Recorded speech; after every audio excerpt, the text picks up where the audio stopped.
Más de 24 horas después de haberse realizado, siguen resonando los ecos de la entrevista que mantuvieron ayer Pedro Sánchez y Quim Torra. El presidente de la Generalitat se ha venido arriba, saca pecho y dice que durante el 90% de la entrevista estuvo hablando de autodeterminación.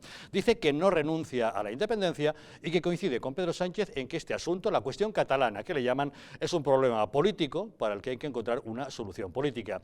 Desde el gobierno insisten en que estuvieron afables y cordiales en todo momento, y desde la oposición no hacen más que criticar a un Pedro Sánchez que considera que está haciendo excesivas concesiones al separatismo. La actualidad política está centrada en este tema y también en el proceso de primarias del Partido Popular. Se han desatado las hostilidades entre Soraya Sáenz de Santamaría y Pablo Casado. Resulta que Casado ha criticado a aquellos que dicen que la presidencia del PP debería recaer en una mujer por una cuestión de cuotas, y Soraya Sáenz de Santamaría dice que Pablo deje de hablar de eso de dividir a las señoras, que ellas se han comportado con gran educación a diferencia de lo que han hecho algunos señores. Tendremos ocasión de hablar de esto y también de la última iniciativa del Gobierno. La vicepresidenta Carmen Calvo ha anunciado la intención del Ejecutivo de reformar el Código Penal. Quieren asegurarse de que los delitos de carácter sexual estén debidamente perseguidos. Solamente en caso de que una mujer diga explícitamente sí, querrá decir que sí quiere mantener relaciones con un hombre. En cualquier otro caso, será un no. Asuntos todos ellos que debatiremos esta noche en Distrito Televisión. Bienvenidos a Los Intocables.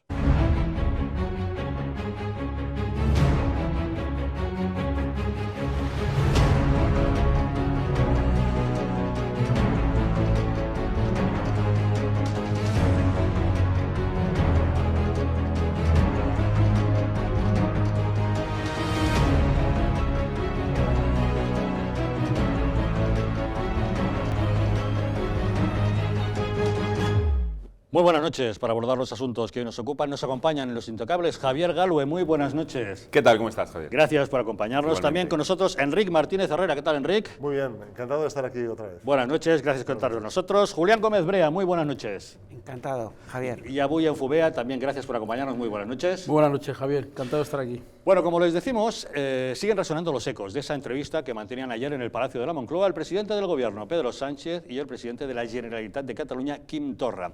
La verdad es que Torra ha salido encantado de ese encuentro. Dice que hacía muchísimo tiempo que no se podía hablar con un presidente del Gobierno español de tantas cosas como él tuvo ocasión de abordar, y dijo que dedicó el 90% de la entrevista a hablar de autodeterminación. En lo que insiste es que él, bajo ningún concepto, renuncia a la independencia. No renunciamos a ninguna vía para llegar hasta la independencia de Cataluña. Sinceramente, si alguien entiende que hay otra solución política que no sea la de votar el derecho de autodeterminación de Cataluña, pues que me lo explique, porque ¿cómo vamos a solucionar de forma política, democrática y pacífica la cuestión del derecho de autodeterminación de Cataluña? En primer lugar, sobre el derecho de autodeterminación. A mi entender, el elemento central para abordar la cuestión catalana, que estamos de acuerdo, el presidente Sánchez y yo mismo, en que se trata, la cuestión catalana ahora mismo, de un problema político que tiene que resolverse políticamente. Para nosotros es muy relevante haber alcanzado este acuerdo.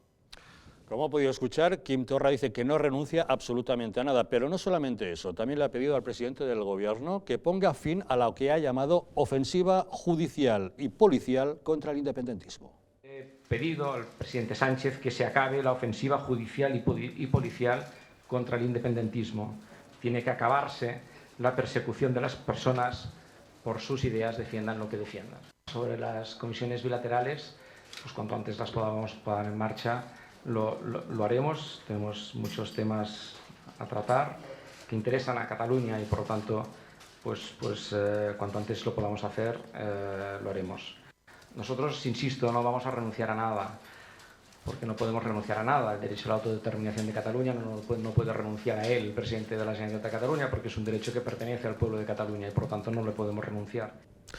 Dice Quim Torra que hay 2.100.000 catalanes que están ahí, que no se les puede olvidar y que tienen un derecho. Él insiste en que ese es el derecho a la autodeterminación.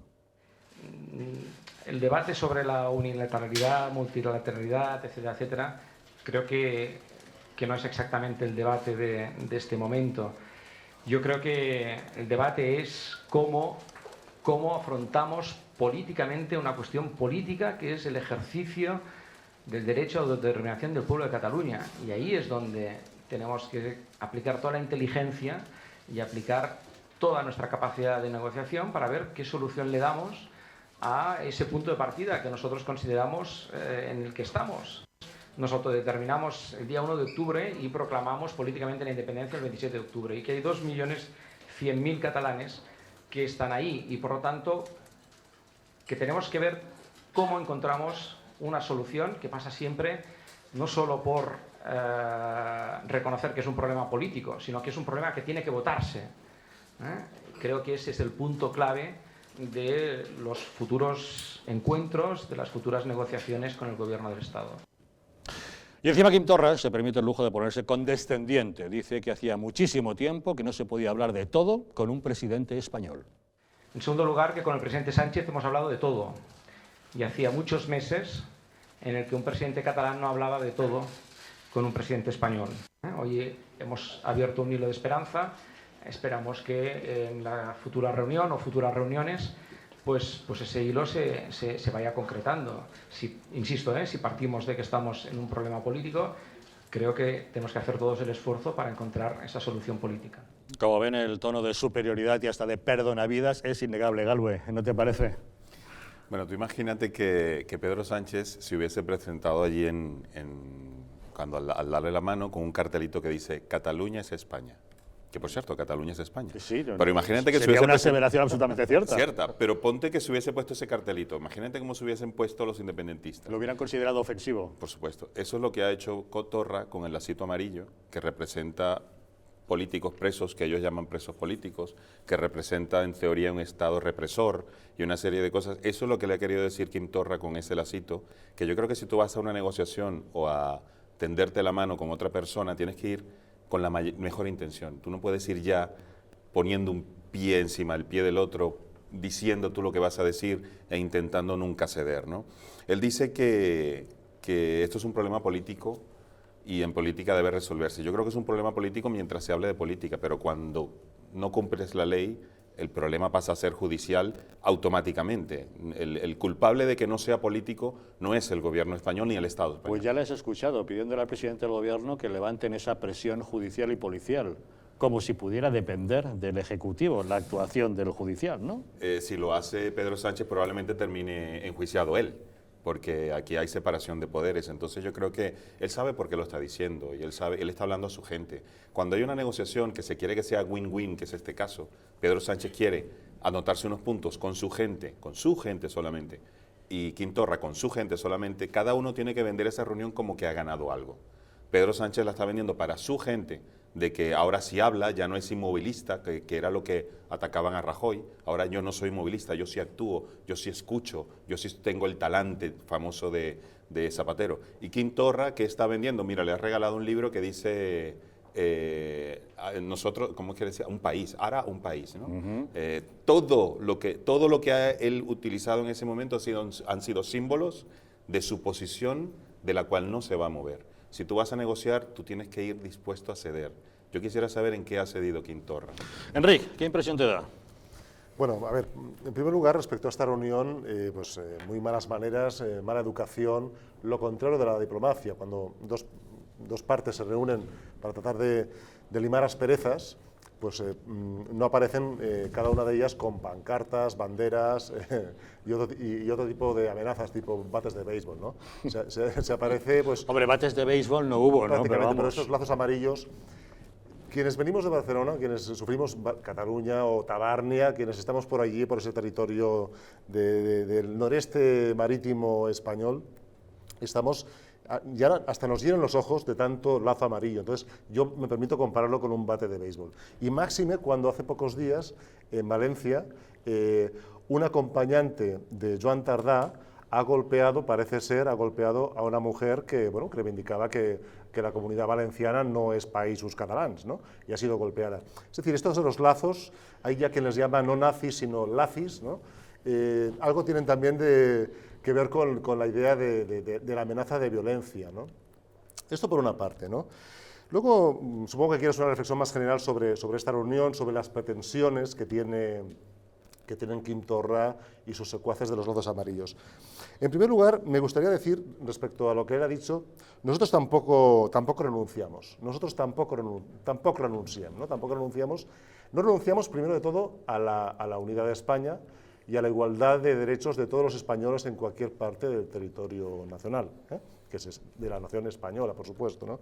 Tampoco renunciamos a la libertad, incluida la libertad de expresión de los españoles en cualquier parte del territorio nacional, incluida esa franja costera del noreste español, también llamado Tabárnia o Cataluña Marítima.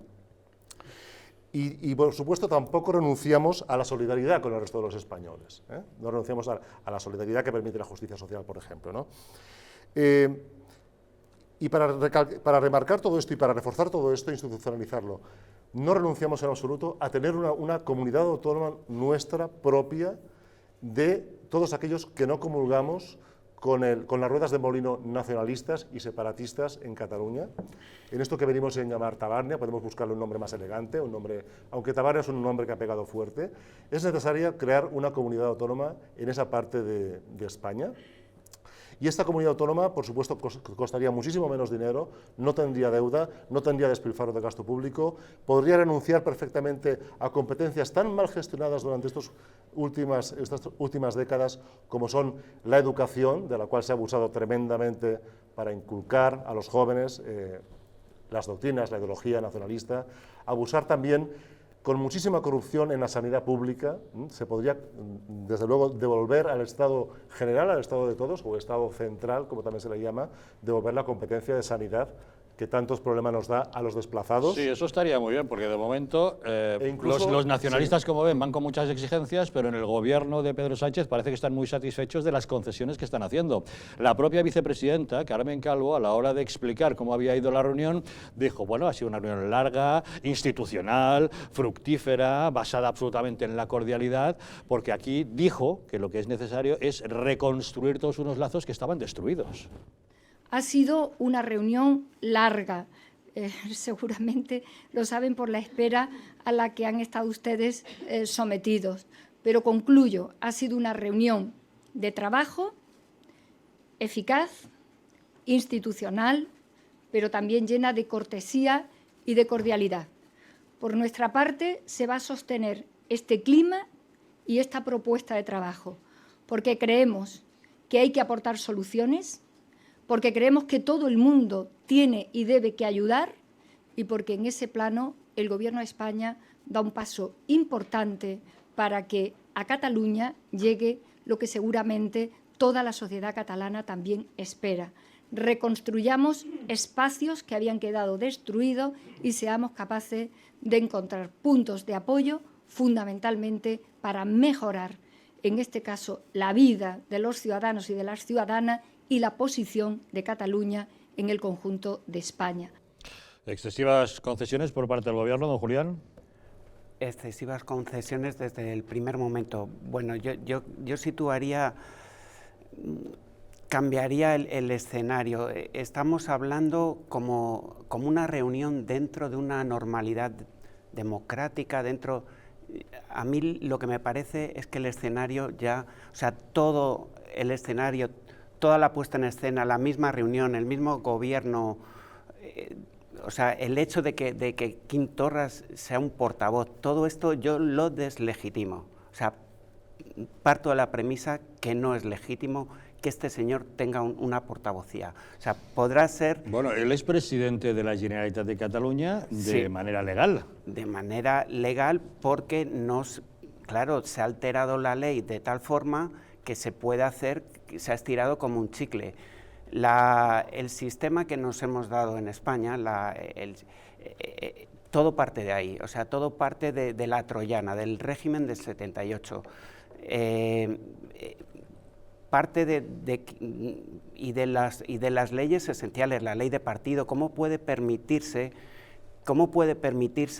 un partidos, o sea, el sistema de la ley de partidos de España no fiscaliza los fines que tiene la...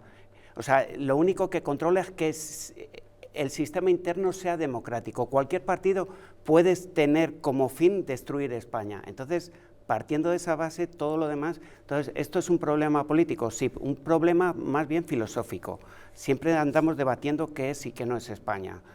Entonces, esto es un problema muy grave. Entonces, partiendo de esa base, todo lo demás, estamos asistiendo a un paso más del proceso de descomposición de España, de desmenuzamiento, que es un proceso que no se ve en términos de legislatura, sino que se ve más allá en un plano filosófico.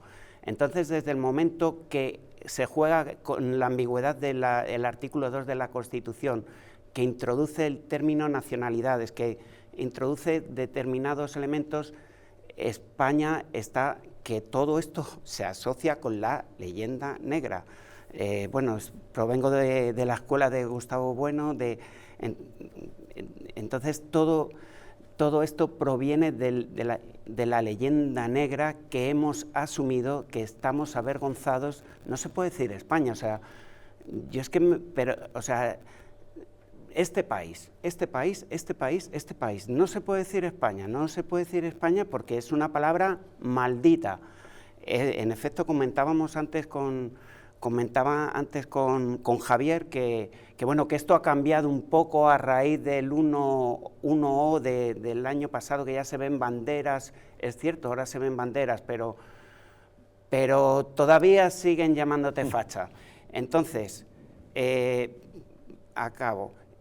Seguimos en la política de la rana cocida y de alimentar al tigre, es decir, nos estamos cociendo, cada vez avanzamos a más, y me parece muy grave que se haga política partidista con este tema. El artículo 155, en una versión dura, tenía que haber un bloque constitucionalista de verdad, y este escenario, entonces, partiendo de ahí, esto me parece una puesta en escena, un toma y daca.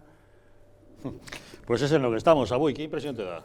Yo creo que lo primero que hay que es aclarar las cosas y separar lo que es el vino y lo que es el perfume. Quim Torra es el presidente legítimo y legal de los ciudadanos españoles de Cataluña, y igual que Cristina Cifuentes lo era de los madrileños, y el encuentro que ha habido es un encuentro del marco institucional que tienen con todo lo que deberían haber tenido con el resto de las otras autonomías. Ahora entramos en el tema político, que es lo que creo que es la cuestión fundamental, es decir, el problema del separatismo en Cataluña es un problema político hoy, lo era cuando Macià, lo era cuando Companys, y lo sigue siendo hoy, y cuando estaba Terra Llura también lo era.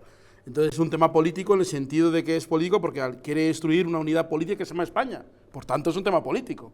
Creo yo, vamos, que España es una unidad política, aparte de una institución legal europea, es una unidad de destino político y por tanto es un tema político. Pedro Sánchez, bueno, Pedro Sánchez sabe perfectamente que tiene un enemigo político, entre comillas, que es Podemos, y toda esta escenografía va para deslegitimar el discurso de Podemos de que Rajoy no, creo que se lo ha dicho antes, Rajoy no hablaba, no se está hablando con nadie, y ahora Pedro Sánchez está hablando con Torras, ¿no? Están hablando a nivel institucional y está obligando a Torras a respetar y a reconocer las instituciones españolas que, según ellos, el 1 de octubre no reconocían. Ha venido al Palacio de la Moncloa, que es la sede del presidente del gobierno español, y por tanto en la sede del gobierno de España, y por tanto tiene que reconocer esta institución de la cual emana la Generalitat de Cataluña, que es el gobierno de España, ¿no? Es la representación del Estado en Cataluña, correcto. Ahora, la discusión de si hay concesiones. Yo creo que Pedro Sánchez hasta ahora ha jugado como jugó España el Mundial, ¿no? Tiki-taka, pero no hemos visto realmente goles ni jugadas tampoco peligrosas, sino va jugando a ver si hay un penalti y tal, ¿no?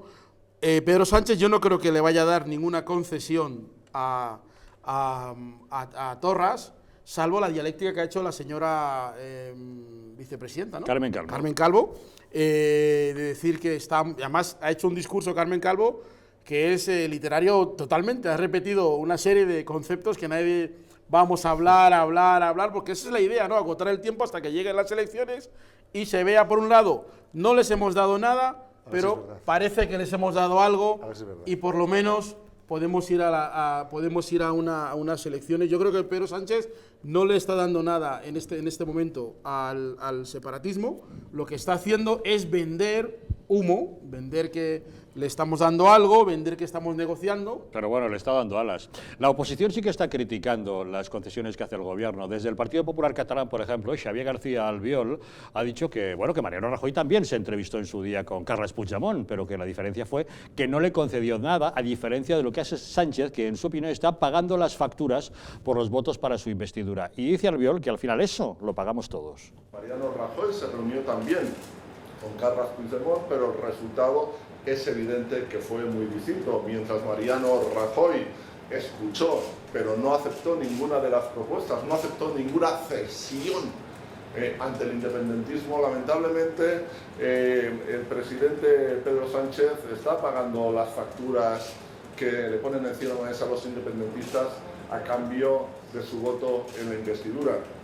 Y en esas facturas, quienes acabamos pues bueno, pagando las consecuencias, como digo, somos el conjunto de españoles y especialmente aquellos catalanes que nos sentimos, que estamos en Cataluña y nos sentimos españoles. Y desde Ciudadanos, Albert Rivera dice que Pedro Sánchez es un presidente chollo para los separatistas porque estos son insaciables y siempre le irán pidiendo más. Ah, y que por cierto, y que Quim Torra no es ni de lejos un demócrata. Y yo creo que el señor Sánchez es un presidente chollo para los nacionalistas y los populistas. Porque les digo una cosa, el nacionalismo es insaciable. Les conozco, les he sufrido, les hemos vencido. Y les digo que el nacionalismo es insaciable. Y como es insaciable, no se puede empatar con ellos. Para mí el señor Torra no es un demócrata. Lo siento, no es un demócrata. No respeta las reglas de juego. Nos llama bestias taradas genéticamente a todos nosotros. Y a la mayoría de catalanes que le pagan el sueldo les llama bestias taradas. Y le recibimos en la Moncloa y nos damos un paseíto y hacemos una comisión bilateral. Decía eso Sánchez el otro día. Ya se ha normalizado. En el tuit que ponía hoy decía, estamos normalizando la política española. Oiga, mire, señor Sánchez, un señor con un lazo aquí, entrando por la puerta de la Moncloa, que viene a pedirle la autodeterminación y que tiene una pancarta puesta en una autoridad, en un lugar del Estado, la Generalitat, que dice que España es una dictadura, no parece muy normal. Que en Cataluña los constitucionalistas estén señalados no parece muy normal. Que acaben de aprobar otra moción en el Parlamento que ha vuelto a recurrir el gobierno porque no le quedaba otra, precisamente para volver a ver el proceso separatista, no parece muy normal. ¿Tiene motivos la oposición para estar tan preocupada? Yo estoy totalmente de acuerdo con lo que ha dicho Albert Rivera y de hecho hace poco publiqué un artículo que decía que esta reunión era compra de tiempo, era una compra de tiempo. ¿Por qué? Porque en una negociación win-win yo tengo que cederte algo que tú necesitas y tú tienes que darme algo a mí que yo necesito, ¿no? Entonces, Pedro Sánchez, hablando del fútbol del tiki-taka, Pedro Sánchez lo que necesita es chutar hacia adelante, porque el tema catalán para él es un conflicto interno y externo bestial. Él entra en contradicción en el momento que se hable de independentismo porque todo lo que le dé al independentismo se lo está quitando a sus votantes de Andalucía y de todo el resto de España. Entonces, para eso, Pedro Sánchez necesita chutar hacia adelante y ir retrasando hasta las próximas elecciones, sencillamente diciendo, oye, me estoy moviendo, me he movilizado, he hablado. ¿Y qué necesita Torra? Dinero.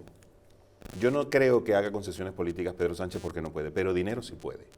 Y sí puede hacer transferencias, y sí puede dar 6.000 millones de euros, que creo que le van a dar ahora, y sí puede poner una deuda de 77.500 millones de euros a mayor plazo.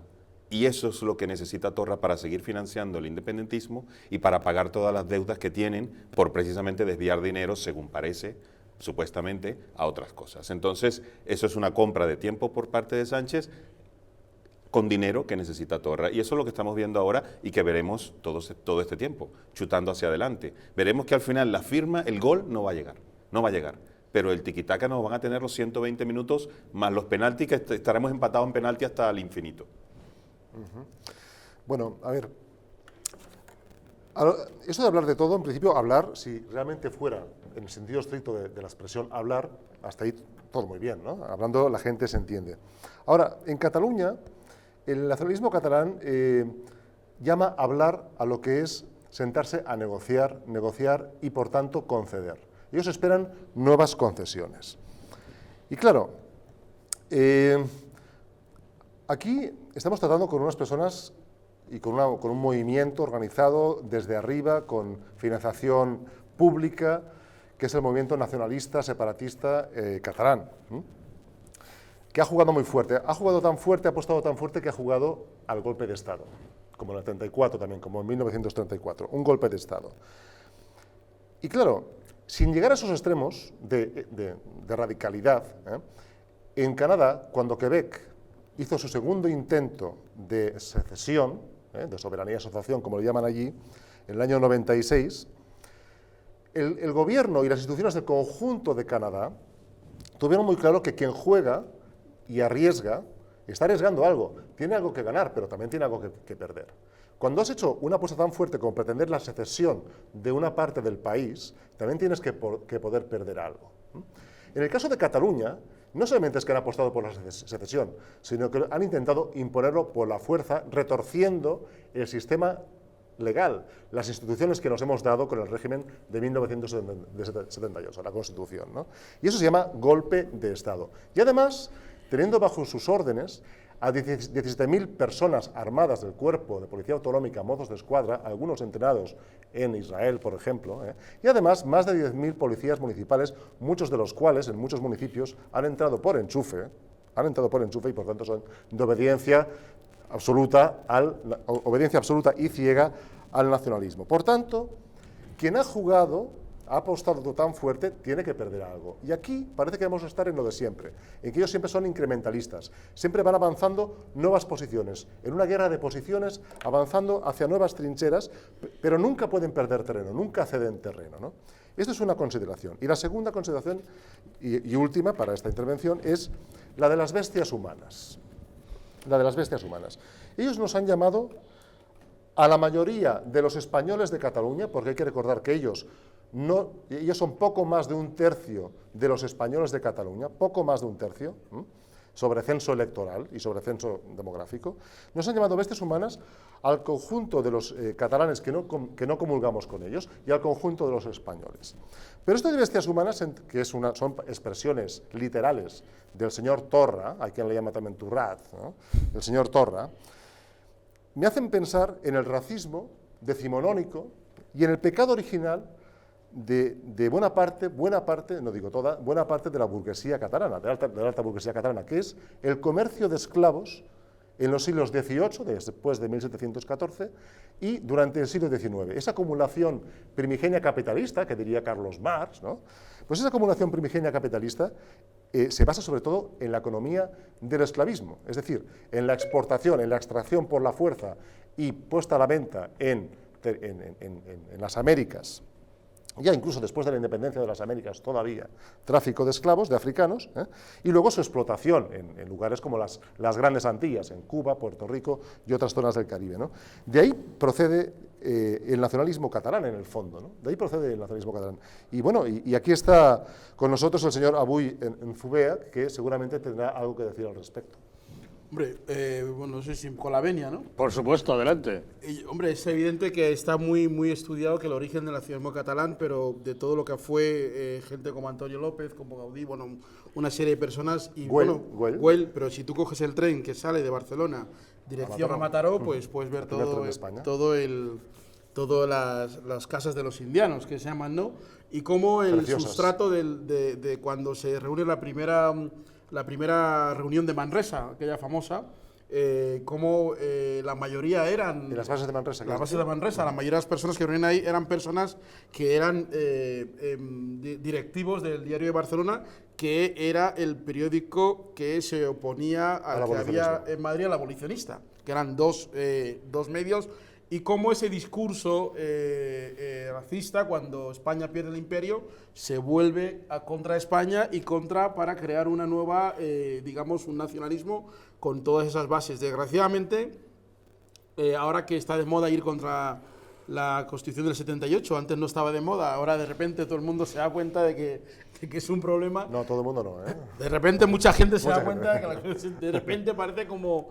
Pero sí es cierto, esto va por modas. Va por modas, ¿eh? Hubo una época que la Constitución era el gran bálsamo de Fierabras, que solucionaba, había resuelto la transición española y solucionaba la convivencia. Y ahora es un problema terrible, ¿no? O sea, hablar de que bancos como el Banco de Sabadell fue fundado con capital esclavista, pero toda esa información, cuando se ha enseñado en Barcelona y en España, se hace una trampa, que es decir, que eso es parte de la historia de España, ¿no? Qué cara más. Y sin embargo, cuando se habla de quienes crearon el capital, se habla de que fueron catalanes. Es decir, la parte mala de la historia es la parte española y la parte buena es la parte catalana. Sí, porque hay una pérdida de las colonias, Bueno, claro. Cuba y Puerto Rico, y donde estos empresarios catalanes, que son los que convocan la reunión de las bases de Manresa, y todos estos medios deciden que ahora toca hacer una nación contra España. Y Pero esto, ellos son los mismos que también nos metieron en la guerra de Cuba y Puerto Rico y de Filipinas, por los cuales perdimos las últimas grandes colonias. Bueno, luego quedó algo de África, y Marruecos, ¿no? Y Guinea Ecuatorial, pero las últimas grandes colonias al otro lado del charco, del Atlántico, se perdieron por culpa de estos mismos. Yo saludo estos que mismos líderes catalanes que empujaban en esa dirección, de no querer hacer las mismas concesiones autonomistas a Cuba. Ellos que luego van a reivindicar la máxima autonomía para Cataluña, en cambio habían negado es la misma estrategia, la misma estrategia que había en Cuba.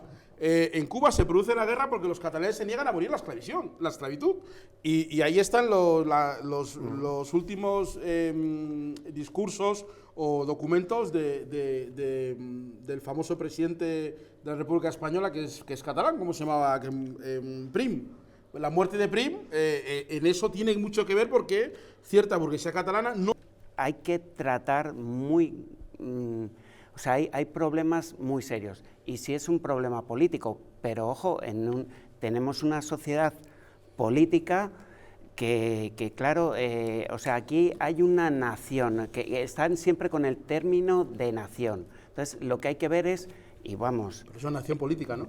Esto es una nación política, efectivamente. No es una nación de Internet, no es una nación política. Bueno, no existe hace unos nación años de naciones. acuñaron el término de una nación sin Estado, que es lo que no existe han la nación reivindicado de naciones, ellos. o sea, eso es un círculo cuadrado. Es un nación término de naciones es una imposibilidad. Una sí. imposibilidad. La nación de naciones existe, pero España es una nación, que es otra cosa. España es una nación y no puede haber una nación de naciones. ¿Pero por qué no? ¿Por qué no?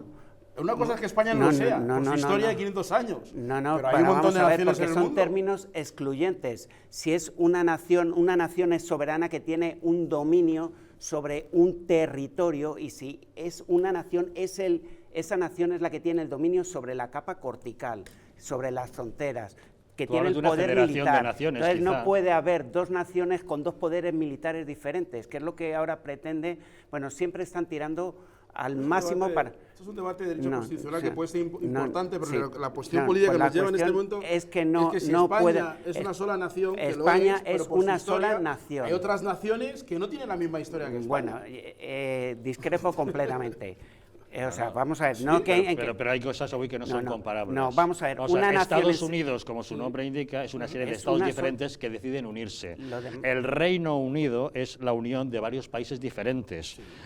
España no es comparable a eso. España es una nación. Precisamente yo estoy diciendo que España no lo es, pero hay otros que sí lo son, es lo que he dicho. No son una nación. Gales es una nación. Castilla-La Mancha no es una nación. Gales tiene su propio ejército, independiente del de... Hombre, en su día no, ya no. O sea, una nación es el que tiene una unidad sobre una capa... Sí, bueno, es que de aquí, de estas complejidades, de este abuso de los términos, de esto, pues se va creando una papilla ideológica donde vamos mezclando de todo modo, yo creo que no deberíamos adentrarnos por favor, en esa selva, cuando creo que en el axioma inicial estamos todos de acuerdo. Claro. España es un país como tal, que tiene 5 siglos de historia. Cataluña no existía antes de que existiera España como país independiente, por mucho que los independentistas mientan diciendo que en 1714 las tropas españolas invadieron Cataluña, cosa que es mentira. Aclarado eso, podemos seguir analizando el problema político actual. El problema político actual es que los juegan al principio de tirar a largo el beneficio de la irretroactividad, es decir, van ganando puntos, piden lo imposible, pero alcanzan lo posible. Entonces piden la independencia, pero dame dinero para ahora. Entonces les han dado oxígeno financiero. Y vuelvo a decir, es que parece de humor que esta situación se esté dando. Entonces, ¿que ha ganado por supuesto que ha ganado el independentismo? Es decir, que Torra, desde el momento que se presenta, porque es una esvástica, es un símbolo nazi, es decir, la cito, lo que está dando es una bofetada a todos, igual que la esvástica. Es un símbolo golpista. Sí, es por supuesto. Golpista y un insulto a todos. Un insulto a todos. Entonces, no se le, o sea, el Código Penal tiene que adecuarse, y la ley de partidos y todo el sistema jurídico, pero bueno, sin empeorarlo, simplemente aplicando el que tenemos, es que ya valdría, sí. Sí, aplicando correctamente, no se tenía que haber levantado en la aplicación del 155 descafeinado, sino que se tenía que haber aplicado en sus estrictos términos. Es decir, fuera de educación ideológica en los colegios, fuera del control de los mozos de escuadra. O sea, lo que se está intentando es crear por otros medios la estructura de un Estado dentro de Cataluña, y entonces quieren convertir, entonces, bueno, todavía no tienen, de momento no está creado del todo. De momento no tienen tanques. De momento solo tienen tractores. No les des ideas. No les des ideas, que hace 2 años ya trascendieron unos documentos acerca de la Armada catalana, el Ejército del Aire catalán y el... Bueno. Lo que me parece es que la maniobra de Pedro Sánchez, donde estamos metidos, claro, no tiene otra salida. Él ha jugado por... Entonces, dentro de esto, pues Carlos Cuesta, hoy en el OK Diario, Carlos Cuesta hablaba de concesiones, nada menos que de ceder absolutamente todas las competencias sobre educación. Para eso hay que cambiar la Constitución, por cierto, y una ley marco de educación que existe del conjunto de España, ¿no?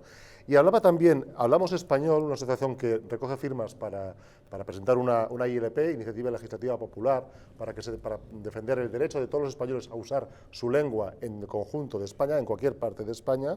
También estaban ellos hoy en Twitter protestando de que Sánchez ya ha anunciado a Torra, no sé en qué se basa Hablamos Español, habría que preguntárselo a ellos, o a Gloria Lago concretamente, que es la presidenta, hacer concesiones en total discrecionalidad de la Generalidad de Cataluña, del Gobierno autonómico, sobre el uso de lenguas en Cataluña. Es decir, vendernos a todos los hispanohablantes, que somos la mayoría de los catalanes. Absolutamente. Yo es que quería decir sobre la reunión. Cuando uno va a una reunión de negociación, uno va pensando precisamente en que yo voy a obtener algo para mí y el otro algo para él, y hay un win-win. Una ¿vale? toma y daca. Claro, sí. siempre y cuando pensemos quién es cada parte. Si yo pregunto, si una parte es España y otra es Cataluña, ¿qué gana España en una negociación de estas? Bueno, ¿tú le llamas negociación, entonces? No, pero ya, es que eso es lo que voy. Si esto es negociación... Es que esto es mal planteado. Una parte es Sánchez y otra es Torra. A eso iba. ¿Qué gana Sánchez? Precisamente. Los votos necesarios para ser presidente del gobierno. Era la segunda parte de mi... porque yo digo, es win-win si es Pedro Sánchez, Torra, o independentismo catalán, no Cataluña, porque Cataluña ya sabemos que es otra cosa, ¿no? Otra cosa bastante más grande y que de verdad quiere España. Pero eso es Pedro Sánchez, independentismo. Si hablamos de España, Cataluña es un lose. Estamos perdiendo las dos partes. ¿Y qué es lo que pasa? Que esto va a ser, otra vez el símil del fútbol, una tanda de penaltis donde nosotros siempre somos porteros. O sea, la única manera de que no perdamos es que paremos todos los goles. Pues pero si no, vamos a perder. Pues nunca vamos a ganar como España. Mejor que Otra cosa son los dos personajes que están sentados allí, que bueno, cada uno le hemos dado de alguna manera la legitimidad o la legalidad de estar allí. Pues tenemos un presidente del gobierno que está vendiendo España a trozos y nosotros los ciudadanos asistimos perplejos, atónitos e impotentes a lo que está decidiendo el presidente del gobierno. Un presidente del gobierno que, por cierto, no hemos votado. Pero tampoco podemos estar cuestionando permanentemente la legitimidad de los políticos cuando no están haciendo... porque mucha gente decía que Rajoy era ilegítimo porque no había parado el golpe. Y entonces ahora Pedro Sánchez, intentando hacer algo equivocadamente o acertadamente, también es ilegítimo. Yo creo que también tenemos que diferenciar entre qué es hacer oposiciones y otra cosa la lucha por el poder político.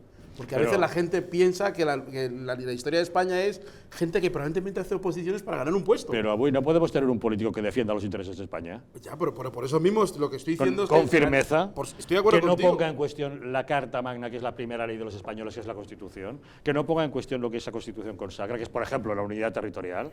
Por supuesto, pero es que el camino a hacer eso es de reconocer que hay unos señores que sí están negociando, aunque nosotros digamos que vienen a hacer una oposición. No es una oposición donde uno se presenta, hace un examen, le dan un título. No, están negociando cada día más, cada día se quiere avanzar. Y por otro lado también las personas que estaban ahí hablando, hemos visto ahí a Xavier Albiol, tendrán que ganar alguna vez alguna elección, tendrán que ser alguna vez, aunque sea un mínimo de legitimidad, porque si tú tienes 4 diputados y dices que el que negocia no tiene legitimidad, tendrán que tener alguna vez, quiero yo que... Bueno, es que en Cataluña se juega, en Cataluña el juego... no solo en Cataluña se juega con... España también. Es que, bueno, acabas de mencionar a un político catalán, piensa que en Cataluña se juega con las cartas marcadas por el régimen electoral. Por quién controla, que fue uno de los defectos del 155 light o ultraligero, como la mayonesa, ¿no? Que fue no intervenir TV3, que es esa máquina de propaganda machamartillo como una verdadera máquina estas de apisolar el suelo, ¿no? Entonces, se juega con las cartas marcadas y así es muy difícil. Luego sabes muy bien, perfectamente, lo sabes tú que has vivido, tú que has vivido en Cataluña. Y Podemos y el PSC también pierden. Tú que has vivido en Cataluña sabes que un voto en Lérida o un voto en Gerona vale más del doble que un voto en Barcelona en términos del régimen electoral, de cómo se aplica la ley electoral del conjunto de España en las 4 circunscripciones o provincias catalanas. Eso significa jugar en desventaja. Los independentistas y los no independentistas hemos sacado prácticamente el mismo número de votos. Estando por el medio estos, los ambiguos, los que siempre quieren ser equidistantes, no me mojo con nada, están asesinando a alguien, no me mojo en defender a la víctima, ¿no? Que son los de Podemos y a Inmaculada Colau, ¿no? Inmaculada, ¿sabes? Que le llama nada, pero es Inmaculada realmente, ¿no?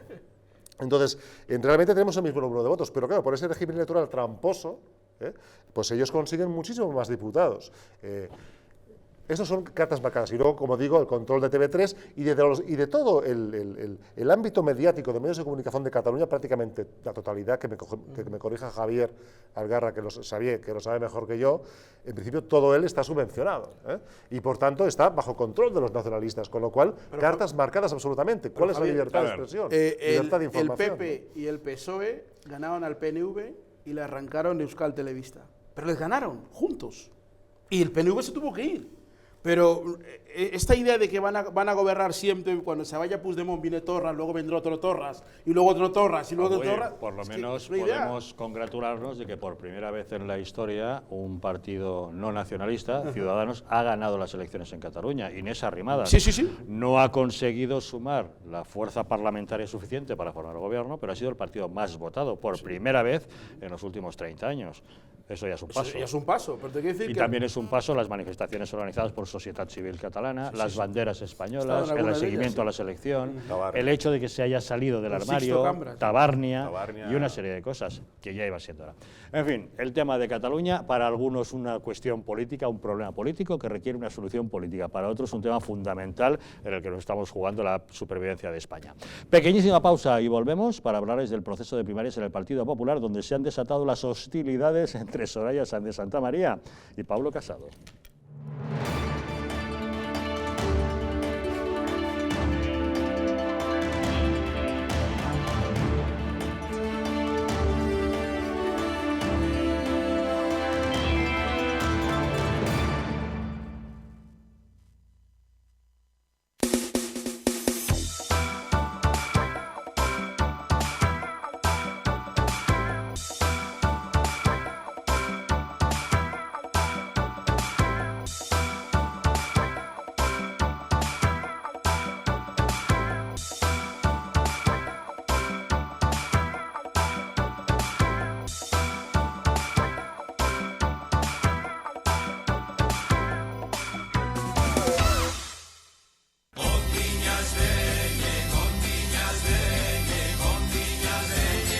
En pleno barrio de Chamberí, saborea los mejores manjares de las Rías Gallegas en Madrid.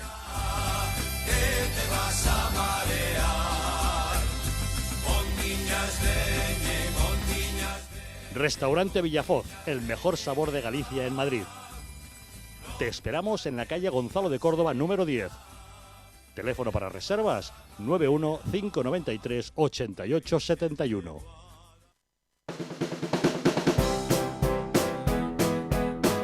Mercado de Montiz, una experiencia única y diferente.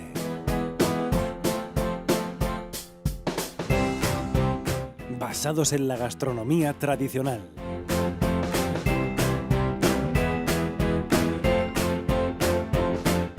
especialidad en carnes y arroces.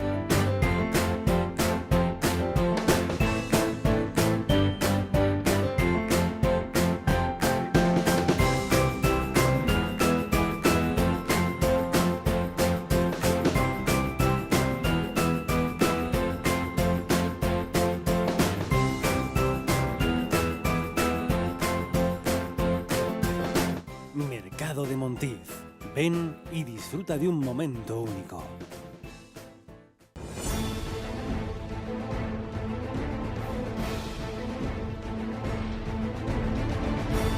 Si la España nación de naciones va a llegar. Visca Catalunya, lliure y soberana. Diré que yo soy el lehendakari más peligroso para sus intereses. Independent en forma de república. Todos estos que acaban de ver hablan mucho, muchísimo, posiblemente hasta demasiado en el resto de canales. Y se les hace una crítica, pero pequeñita. Aquí va a ser al revés, en Distrito TV va a ser al revés. Aquí ellos van a poder hablar, por supuesto, pero la crítica va a ser mucha, muchísima, va a ser tremenda. ¡Hala! Con España Cuesta, todos los domingos de 10 a 12.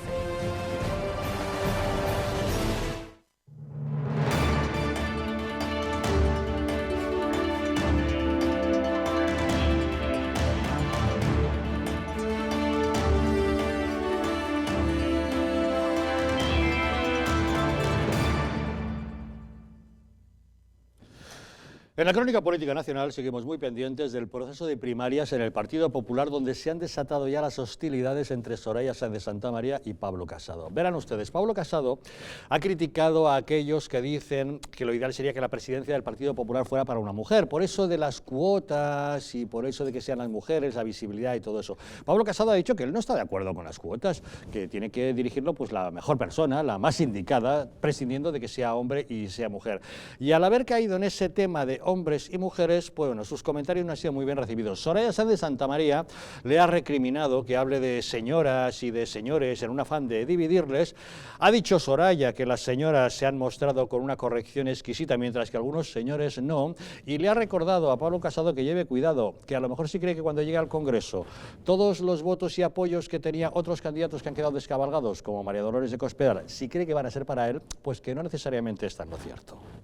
Pues mucha gente ha podido tener la opción por lealtad, por trayectoria con Dolores, pero eso no quiere decir que quien haya votado a Dolores, que tiene otro perfil del señor Casado, una mujer, como es mi caso, con un planteamiento político, vaya a coincidir exactamente con el planteamiento político de Pablo Casado, que es pues otro tipo y otro perfil bastante diferente a la señora Cospedal. Y eso de jugar a dividir entre señoras para ver si yo encuentro hueco es algo que yo no me gusta. Yo creo que las señoras en este debate nos hemos comportado con una educación ejemplar bastante más que algunos señores. Pablo Casado ha contestado que él respeta profundamente a Soraya Sáenz de Santamaría, que no la ha criticado, que se ha limitado a contestar cuando algún periodista le ha preguntado acerca de algún tipo de declaración. Y hablando de propuestas que se están lanzando sobre el terreno, por ejemplo, se está hablando de la posibilidad de vender la sede del PP de la calle Génova, porque es muy cara y a lo mejor sería conveniente venderla. Pablo Casado ha venido a decir que el problema del PP no es ni vender la sede, ni cambiar el logo, ni cosas por el estilo, que el auténtico problema es una cuestión de fondo, de ideas y de principios. Yo he dicho desde el principio que soy un candidato que no reniego del pasado. Creo que el problema del Partido Popular no es ni qué se detiene, ni un logotipo, ni un himno, ni un nombre. El problema que tenemos es de fondo. O sea, lo que nos va a hacer reconectar con nuestra sociedad y nuestro electorado no es pintar el logotipo de otro color o cambiarnos a un edificio de enfrente. Lo que nos tiene que hacer reconectar con nuestro electorado es decir que tenemos una posición firme en Cataluña, una posición firme antiterrorista, una posición firme de bajar impuestos, una posición firme en materia educativa, una posición firme en cuestiones de la unidad de España o cuestiones de la libertad o cuestiones de la defensa de la familia. Eso es lo que yo estoy haciendo. Con pleno respeto al resto de candidaturas y en especial ahora que estamos en la última recta final, con pleno respeto a Soraya Sáenz de Santamaría, con quien tengo una excelente relación, a la que yo nunca he criticado, simplemente he respondido a las preguntas de la prensa sobre comentarios que se han podido hacer, y que cuando yo hablo de las políticas que podemos mejorar de la pasada legislatura, lo hago con una autocrítica que creo que es constructiva. Hicimos lo que pudimos en un gobierno minoría, en unas circunstancias políticas muy complicadas. Yo soy el que más he defendido al gobierno de Rajoy, pero creo que cuando estamos en la oposición tenemos que ser responsables, y para volver a recuperar 3 millones de votos y no depender de mociones de censura, ni de partidos bisagras, ni de alianzas contra natura, lo que tenemos que hacer es volver a recuperar una base electoral cambiando lo que hay que cambiar y manteniendo lo que hay que mantener. Bueno, parece que se están caldeando las cosas en las primarias del PP. Uy, ¿qué te parece? Que por fin nos han coartado de tener un debate entre los candidatos y ahora empieza el debate, ¿no? No hemos podido ver ese debate en televisión que tenía que haber hecho. Por cierto, debate, que Pablo Casado pidió tener un debate, Soraya dijo que aceptaba el guante, pero en la cúpula del PP no lo han visto demasiado bien y parece que de momento no hay debate, ¿eh? Por eso que ahora el debate se está sustanciando en ese tipo de declaraciones, porque se ve ya que ya se está entrando directamente en la agresividad. La agresividad ya subió el tono.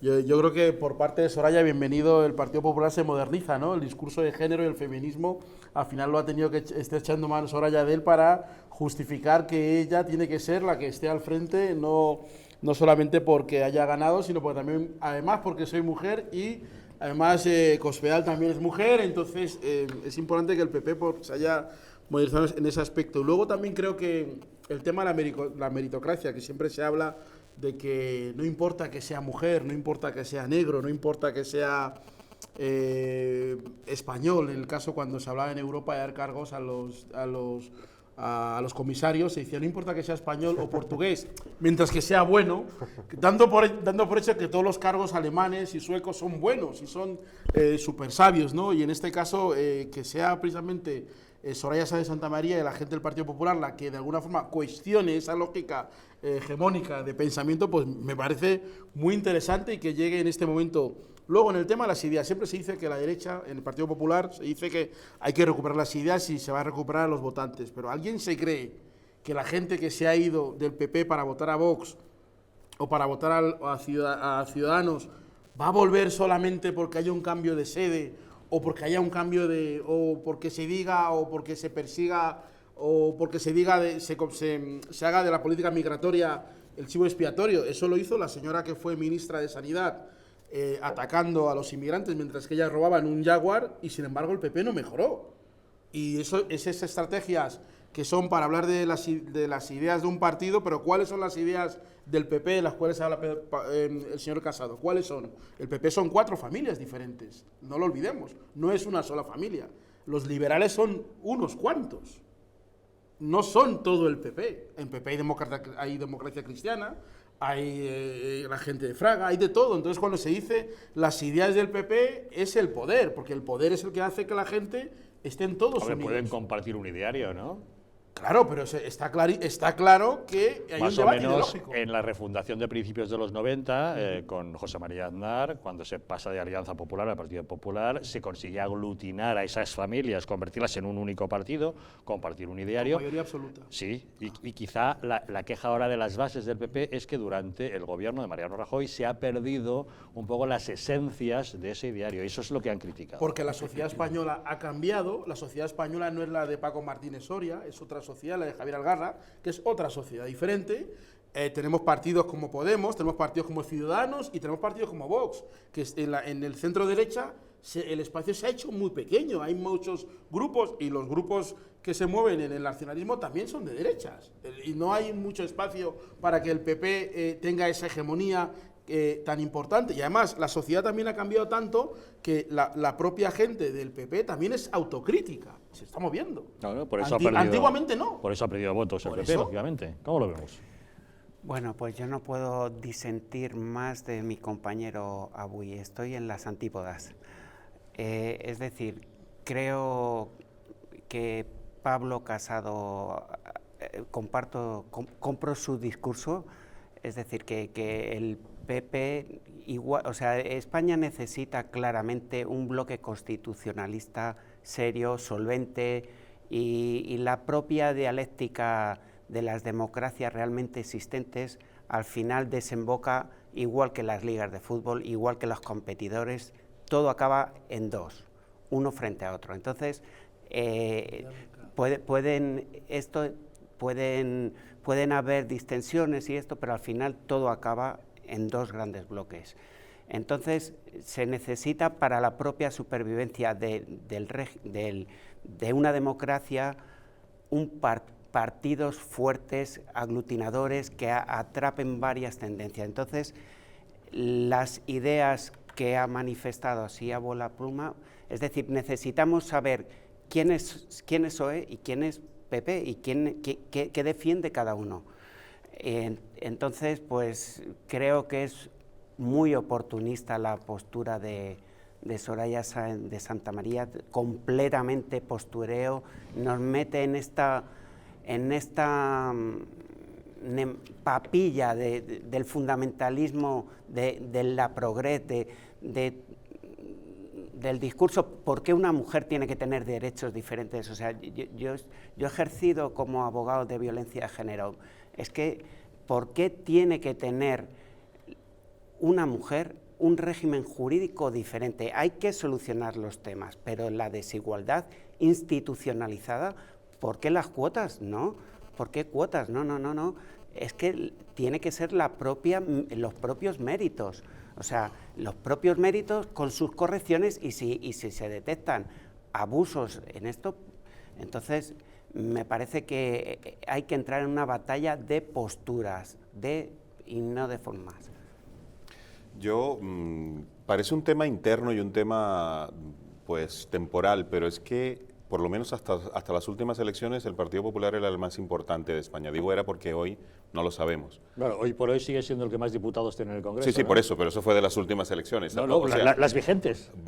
Sí, pero hoy la realidad de la foto hoy desde un el helicóptero reparto no lo parlamentario de hoy, el Sí, partido está claro. que tiene más diputados es el PP. Exacto, por eso hasta las últimas elecciones. Y posiblemente o no lo sé, el que gane aquí puede ser, o la que gane puede ser próximo presidente de España. Puede ser, no lo sé. Entonces, podría no darse es el algo, caso, puede sí. ser. Entonces, a ver, no es nada interno, y por supuesto que es interno, pero que nos puede afectar absolutamente a todos. Yo lo que he estado leyendo y viendo en los medios estos días es la polémica del debate, ¿no? De que si tiene que haber un debate o no. ¿Qué opinas al respecto? Porque el guante lo lanzó Pablo Casado, Sí, él quería un debate. Sí. Soraya Sáenz de Santamaría, yo creo que por miedo a que dijera que no, dijo que aceptaba, pero ha sido el aparato del partido el que ha dicho, calma, aquí de momento de eso nada. Bueno, yo te voy a ser sincero, yo he ayudado a gente para debates, a debatir, y el debate, una cosa es lo que uno ve como espectador y otra cosa es lo que realmente sucede adentro, ¿no? Y uno lo que ayuda es a la persona a debatir. Quiero decir, un candidato que haga un debate se prepara para debatir. Eso no quiere decir que se prepare o que esté bien preparado para ejercer luego a lo que lo van a escoger. Es como cuando presentas el examen de conducir. Te preparas para el examen, no para conducir, ¿no? Efectivamente, Entonces, pero bueno, eso se da por hecho. Claro. Es como cuando decimos, ¿quién ganó el debate, no? Si es un candidato u otro. ¿Y por qué la corbata del color no verde? garantía, ¿Y por qué no sé cuánto? Entonces, al final, el debate lo que debería ser nunca es. Entonces, pero tiene algún pro el debate pero que beneficia o perjudica en función del resultado de ese debate. Exactamente, pero el resultado no es la realidad real, es la percepción de la realidad que vamos a tener todos nosotros. Entonces, ¿y qué es el impulso de voto de los votantes? La realidad real es lo que yo pienso, pero no digo porque no me conviene. Lo que yo sé que voy a hacer, pero no digo porque si lo digo pierdo votos. Sí, pero, esa Javier, es la realidad real que un político a veces no puede decir. El votante se mueve por impulsos a la hora de votar. Y esas percepciones van a ser las fundamentales. Claro, por eso, cuéntanos qué opinas de este frustrado debate que no llegó a ser. No, por eso. Yo creo que, por supuesto, Pablo Casado tiene todas las de ganar en el debate y Soraya tiene todas las de perder. Primero, porque es la que ganó las elecciones. Siempre el que gana las elecciones, cuando va a un debate, o las elecciones, las encuestas, lo que sea, el que va ganando tiene algo que perder y el que va perdiendo tiene algo que ganar. Entonces, siempre el que va ganando va a evitar un debate y va a poner todas las condiciones, si es que tiene que ir de manera obligada, para que por lo menos no pierda. Porque solo va a poder perder, nunca va a poder ganar votos. Debemos entender, por tanto, que el aparato del partido está protegiendo a Soraya. Yo diría que aceptar este debate. Yo diría que dos cosas. Una protegiendo a Soraya y otra es evitando que se salga polvo y se empiece a airear y salgan cosas a flote en un calentón de alguno de los dos intervinientes en el debate. A mí me gustaría también dar un par de consideraciones desde el máximo respeto hacia el Partido Popular, ¿no? A ver, en primer lugar, veo positivo, veo con buenos ojos pues un cierto avance en la democracia interna del partido, ¿no? Veo demanda, por una parte, demanda de debate, ¿no? Eso es muy saludable, libertad de expresión, que haya competencia, que los que tienen que decidir, los que votaron en primera vuelta, los militantes que se apuntaron para votar, y en segunda los representantes en el Congreso del partido, conozcan cuáles son las posiciones de cada uno de los llamados y las llamadas a dirigir los designios del partido y seguramente de los españoles en un futuro no muy lejano, ¿no? Eso lo veo con buenos ojos. Y también veo con buenos ojos el que haya un sistema de votación por mayoría a doble vuelta, como existe, por ejemplo, en Francia, ¿no? Es decir, que el hecho de que tengas pues un voto más que los demás no sea suficiente en caso de que no hayas obtenido al menos la mitad de los votos del conjunto, ¿no? Entonces, un sistema a doble vuelta me parece que es muy saludable democráticamente y aplaudo ese paso adelante dentro del Partido Popular. Ahora, dicho esto, de Sáenz de Santa María, bueno, yo lo que veo aquí es que vendría bien una de cal y otra de arena. Por una parte, está bien que haya más energía en el asunto, sobre todo de defender la unidad de España, la igualdad de los españoles, la libertad de los españoles, nuestra solidaridad. Ahí hace falta más energía, quizá como la que sugiere, pero falta conocer más en detalle cuáles son las propuestas del señor Casado. Sugiere que él podría ser algo más enérgico en ese punto que la señora Sáenz de Santa María. Sin embargo, luego quizá ella resulta más atractiva para el votante medio del conjunto de España, para el votante medio que, por ejemplo, le está votando a Ciutadans, que se le ha ido a votar a Ciutadans, quizá yo le llamo Ciutadans porque vengo de Cataluña, que es donde nació también Ciutadans, ¿no? Bueno, pero, no les gusta. Pero nos entendemos dentro de esta España políglota, ¿no? Que con el español como lengua unificadora, pero políglota, nos entendemos, si te digo Ciutadans, ¿no? Sí. Pues para recuperar parte de ese electorado que, sobre todo en Cataluña, se le ha ido de forma dramática, trágica, a Ciutadans, vendría bien quizá unas palas también de arena, si en este caso la arena significa algo de moderación. En este sentido, lo que debería hacer la señora Sáenz de Santa María, sugiero, desde todo el respeto, de que ella pues, es de otro partido y tiene, pues, lógicamente tiene su... Solo faltaría que le tengamos que decir a ella lo que tiene que hacer, ¿no? Sin embargo, sí puedo sugerir que vendría bien un poquito de muestra de humildad. Muchos afiliados y simpatizantes del Partido Popular y votantes en general que pueden estar ahora votando a Ciudadanos apreciarían un poquito de humildad, quitarse un poco esa sensación que da a veces de pecar de algo de soberbia, disculpándose por los errores que cometió con la Operación Diálogo. La Operación Diálogo, esos masajes que se dejaba hacer por Oriol Junqueras en alguna fotografía que se hizo muy famosa, ¿no?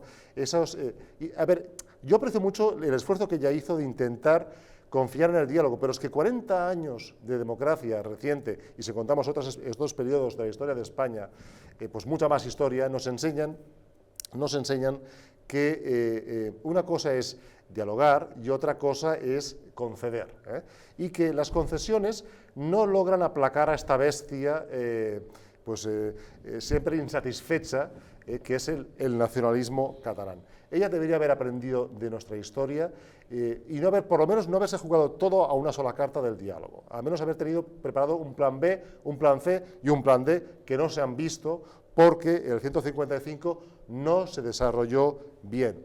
Necesitamos que la próxima vez que ocurra algo así, y me temo que no tardaremos mucho en volver a verlo, se desarrolle plenamente. No me gusta decir en la versión ligera y la versión o blanda y la versión dura. Prefiero decir la versión plena respecto a una versión que fue apenas un esbozo, un atisbo de lo que debería ser un 155, ¿no? Pero bueno, ahora estamos hablando de las primarias del PP. Sí, pero tiene que ver, porque mucha gente, muchos votantes del PP que a mí me da la impresión también de que una de las facturas que ha pasado el votante al Partido Popular ha sido la falta de energía con respecto a la amenaza soberanista. Estamos de acuerdo. Pero Javier, si realmente es el trabajo de Soraya con respecto a los famosos masajes que habla él fue tan malo, los 4 candidatos primeros que han salido, todos han sido miembros del gobierno que ordenó a Soraya ir a abrir ese gimnasio para hacer masajes. Entonces, yo creo que de los 4 que han participado, el señor Casado lo ha dicho, que no se arrepiente de haber trabajado con Mariano Rajoy, Cospedal también se agradece a Mariano Rajoy, Soraya también. Entonces, ¿dónde está ese supuesto cambio que se quiere presentar frente a Soraya? El fair play es la educación, se supone, ¿no? No, los dos únicos candidatos. ¿Qué pretendes? ¿Que hagan leña del árbol caído? ¿Que digan renuncio y reniego de todo lo que hizo Mariano Rajoy yo que estuve en su gobierno? No, hombre, no. Pero entonces, agradecimiento al que ya no está y planteamiento de un nuevo futuro, si se ¿no? ataca a Soraya en virtud de eso, habrá que decir que eso es corresponsabilidad de todos los demás candidatos, que además han sido ministros, además han sido miembros, y además Pablo Casado ha sido jefe de gabinete. Todos sabemos que adentro del Partido Popular, sotoboche, ha habido críticas al modo en que Mariano Rajoy lo estaba llevando. Nadie se atrevía a decirlo en público, y eso lo sabemos todos porque nos lo han dicho. Javier, pregunto una Y cosa. cuando les hemos exigido echarle valentía y decirlo en público, han dicho no, porque no se atrevían, porque su cabeza peligraba. Muy bien, pues ahora lógicamente, sin destrozar y hacer leña del árbol caído la gestión anterior de Mariano Rajoy, tiene que plantear un futuro diferente y Pero una pregunta, renovación. ¿Pero Casado qué dice de todo esto? Porque Casado, a ver, estamos suponiendo que Casado sería más enérgico, estaría más por un 155. Pero Yo sí lo supongo. Pero ¿realmente lo sería? ¿Lo ha dicho? Yo no lo sé, si él digamos que sí que asume cierta responsabilidad de haberse quedado cortos. ¿Lo ha explicitado? ¿Lo ha expresado? Vamos a ver, abiertamente? Casado, yo creo que bastante No lo sé. honestamente ha reconocido que le tocó comerse una serie de marrones del gobierno, que le tocaba bajar a la sala de prensa cuando otras no querían, que tenía que salir a defender al partido, incluso en casos de corrupción, relativo a personas que él ni siquiera conocía, o que tenía que salir a dar la cara cuando se perdía y no cuando se ganaba, que siempre había otras que preferían salir. Eso, he utilizado palabras de Pablo Casado, Sí. No Esas palabras las es conozco, por mi parte sí. nada de cinismo. Suscribo en que modo las de dijo, sí, decirlo, lo ¿no? suscribo. Eso es rematar a gol, ¿eh? Pero es muy genérico. Yo como persona que lo sufre en primera línea de fuego, digamos, en primera línea de combate, me gustaría un compromiso más claro de Casado. Sería ideal un debate, un planteamiento lo de aclararía. ideas. Sin lugar a dudas, sería ideal. Sí, eso sería bueno, sobre todo si las votaciones... Pero recordemos que todos dicen que estas primarias no es un debate de ideas, sino de personas. Que para las ideas ya hay otro tipo de congresos ordinarios. Extraordinario es para personas. ¿Es un debate de ideas? Entonces, No, ya, de personas. Pero lógicamente para votar a una persona, habría que saber qué ideas tiene. Vale. Claro, Dicho lo cual, lo que pasa es que la segunda vuelta no va a los afiliados, sino a los compromisarios. A los compromisarios. Y entonces ya ahí hay que entender que cada compromisario, la mayoría sí tienen cargos internos y sí tienen intereses, Claro. no como un votante Los o un compromisarios afiliado que lo que quiero es el mejor. No yo creo que me quieren un conviene. debate de ideas para votar una idea, no. Los compromisarios son relaciones de poder. Por eso. Son depositarios de un montón de votos de un peso determinado que se negocia en función de otros intereses políticos. Eso es lo que quiero dentro decir. del partido. Entonces, porque generalmente un votante, pues yo estimo votar al que yo creo que va a ser más conveniente para mí o mi país. Percepciones. Pero un compromisario va al que le conviene, no al que ve mejor. Entonces, correcto. Es imposible. O al que le mandatan, teóricamente, exacto, de aquellos arriba. a los Bueno, que ya ahí representan. no sé cómo funciona, pero como es tan jerárquico el PP como otros partidos, me imagino que será así. Correcto. Entonces, es imposible predecir absolutamente nada. Si es por saber moverse internamente, yo creo que Soraya Sáenz de Santamaría se debe saber mover como pez en el agua en todo este sistema de poder y esto, porque lo ha ejercido por 6 años, porque ha tenido muchísimo poder y eso se aprende. Y ha controlado el CNI. Por ejemplo, y se aprende, esas cosas se aprenden. A ver, a veces pensamos que los políticos tienen muchos privilegios, que los tienen, pero para mí el más importante es la información. El político lo que más maneja y lo que más útil le es para seguir ganando elecciones es información. Porque tú a través de la información es que puedes predecir, sabes cuáles son los puntos débiles de los contrarios. Entonces el político, ahora Pedro Sánchez tiene muchísima más información que hace 3 meses. Y eso le da mucha ventaja, mucho más que los medios y que salir en la tele, porque también le van a atacar más, es información. Y esa es la gran ventaja, que si la sabe utilizar bien, puede salirle mejor. Pues Soraya Sáenz de Santamaría también la tiene. Pablo Casado no tanto. Entonces, pero bueno, al final ellos sabrán lo que hacen. Yo, de verdad, lo que deseo es que sea lo mejor para España. Y yo pregunto, Javier, este tema del PP también es bueno porque durante muchos años los liberales del PP y de no del PP nos repitieron de que el mercado arreglaba todo. Resulta que ahora se incendia la casa y hay que llamar al Estado para sacar a Quim Torra y a los bomberos por la ventana. Es interesante esto, porque de verdad, si fuera así, no haría falta que el Estado y que la nación española, que ahora la gente reivindica de una forma urgente. Hace años decían que no, que el mercado era el que iba a arreglar España y que íbamos a ganar el Mundial solo con el mercado, ¿no? Pero de repente los candidatos del PP, que hace unos años, y los conozco porque he trabajado con algunos de ellos, con Soraya he hecho una iniciativa parlamentaria en el Congreso, a Cospedal también la conozco, porque casi todos los líderes del Partido Popular, antes que llegar a cualquier nivel de liderazgo, han sido casi todos concejales, consejeros o directores de inmigración, y a todos los he conocido. Y en aquella época no era tan importante esta idea del Estado, de la nación, que ahora se habla tanto, y o sea que bienvenido también otra vez a un cambio de visión y de planteamiento, porque ahí está la hemeroteca para leer y ver lo que se decía antiguamente y lo que se dice ahora. Y me alegro de que la gente diga que el Estado es necesario para salvar la nación, y no al revés. Sí, en efecto, pues, en definitiva, hay varios niveles en los debates políticos, y entonces una cosa es lo que los políticos nos dicen y otra cosa es lo que están pensando, como decía, bueno, la verdad. Estamos acostumbrados a que no digan lo que piensan. Si no era a veces ni siquiera piensan lo que dicen. Bien, entonces, claro, ahora es un reparto de poder, es una guerra de listas, de puestos, pero claro, no está todo tan definitivo, porque, o sea, también los aspirantes, o sea, ahora se abre un debate interesante. Sí, es la hora de una política interna que nos afecta poco, o sea, en el que los ciudadanos poco papel tenemos. Hay poca diferencia a nivel de representación entre la famosa lista de la libretita que tenía don José Mari, que de esto, es decir, nosotros tenemos poco. Me gustaba más el debate de las personas. Y yo sí que creo que Pablo Casado dentro de, pues se pone firme, dice postura, por lo menos reivindica materia, no formas. Entonces, bueno, bien. Veremos qué ocurre los días 20 y 21. ¿Qué materia ha reivindicado Pablo Casado que sea novedoso? Hombre, pues una idea clara de España. 3 penaltis, córner. 3 córner, sí, penalti. No, bueno, otros están en el debate de la violencia, del género.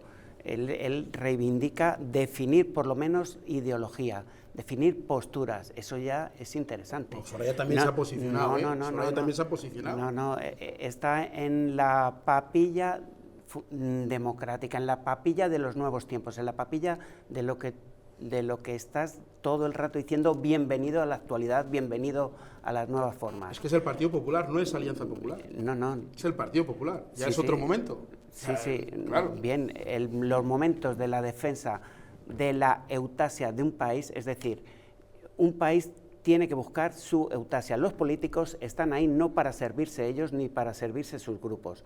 La función de los partidos políticos tiene que ser que la sociedad política donde están permanezca, o sea, sus ciudadanos tengan lo mejor en ese tiempo, es decir, que su supervivencia esté garantizada en este momento y para los siglos venideros. Entonces, eso es la función de un político, y lo que yo percibo es que los políticos tienen la pirámide invertida, o sea, primero son ellos, luego sus grupos y luego lo que quede para los ciudadanos. Si es que queda algo. En fin, mientras todos seguimos pendientes de este proceso de primarias en el Partido Popular, el Gobierno sigue con sus iniciativas y hoy en la Comisión de Igualdad en el Congreso hemos oído a Carmen Calvo anunciando que el Gobierno se está planteando una reforma del Código Penal. Ahora les contamos.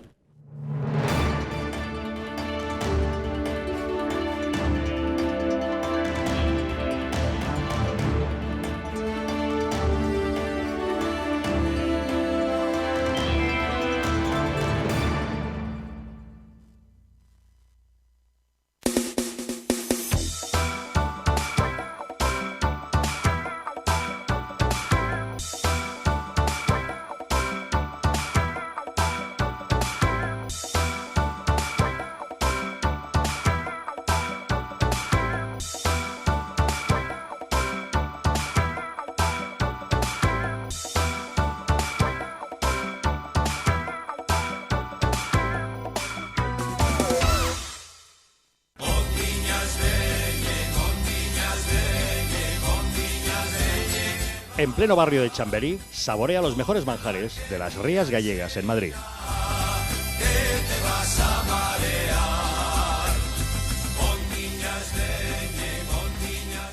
Restaurante Villafoz, el mejor sabor de Galicia en Madrid. Te esperamos en la calle Gonzalo de Córdoba, número 10.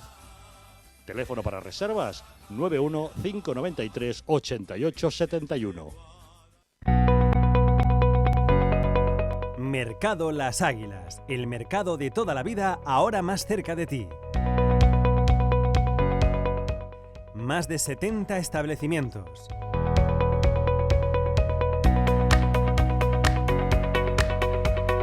Máxima calidad. Los mejores profesionales. Trato cercano. El referente comercial de los vecinos del distrito de Latina. Parking gratuito para los clientes. Actividades navideñas.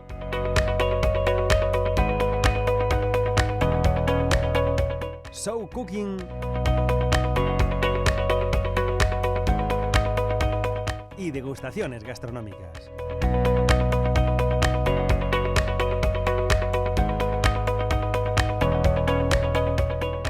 Mercado Las Águilas, siempre cerca de ti.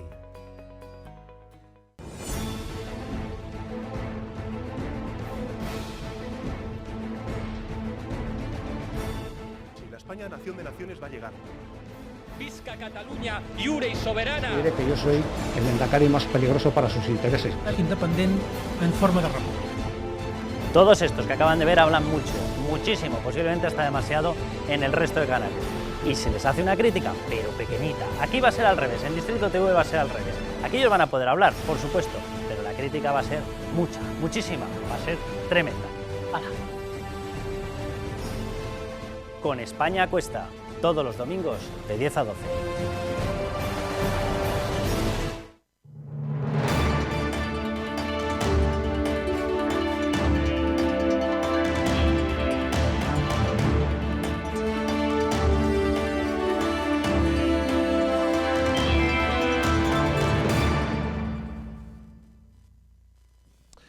La reciente sentencia de La Manada y todo el debate social que ha generado ha llevado al Gobierno a promover un cambio en el Código Penal. Hoy, en la Comisión de Igualdad del Congreso, la vicepresidenta Carmen Calvo ha anunciado la intención del Ejecutivo de modificar el Código para que en el momento en que se vaya a establecer una relación entre un hombre y una mujer, necesariamente la mujer diga sí, porque si no dice sí, si dice cualquier otra cosa, se entenderá que es no. Ya saben ustedes el famoso debate del no es no y ese tipo de cosas. Pero por lo visto ya no basta con que la mujer diga no y eso ya queda claro que es no, que no quiere mantener una relación sexual con otra persona. Es que para mantenerla ha de decir sí. Veremos exactamente qué tipo de consenso parlamentario hay para la reforma del Código Penal. Veremos exactamente con qué redacción se acaba para dejar claro ese tipo de cosas, porque no debe ser nada fácil y hará falta casi, como mencionaba algún contertulio hace un momento antes de entrar en el debate, hará falta un notario para mantener relaciones con otras personas, puesto que hará falta un testigo que acredite que la otra persona ha dicho que sí o que ha dicho que no. En fin, es un tema que vamos a tener ocasión de debatir, veremos cómo se produce esa propuesta de reforma del Código Penal. Y otra cosa que ha dicho Carmen Calvo, que también pretenden retocar la Constitución para que el lenguaje sea más inclusivo.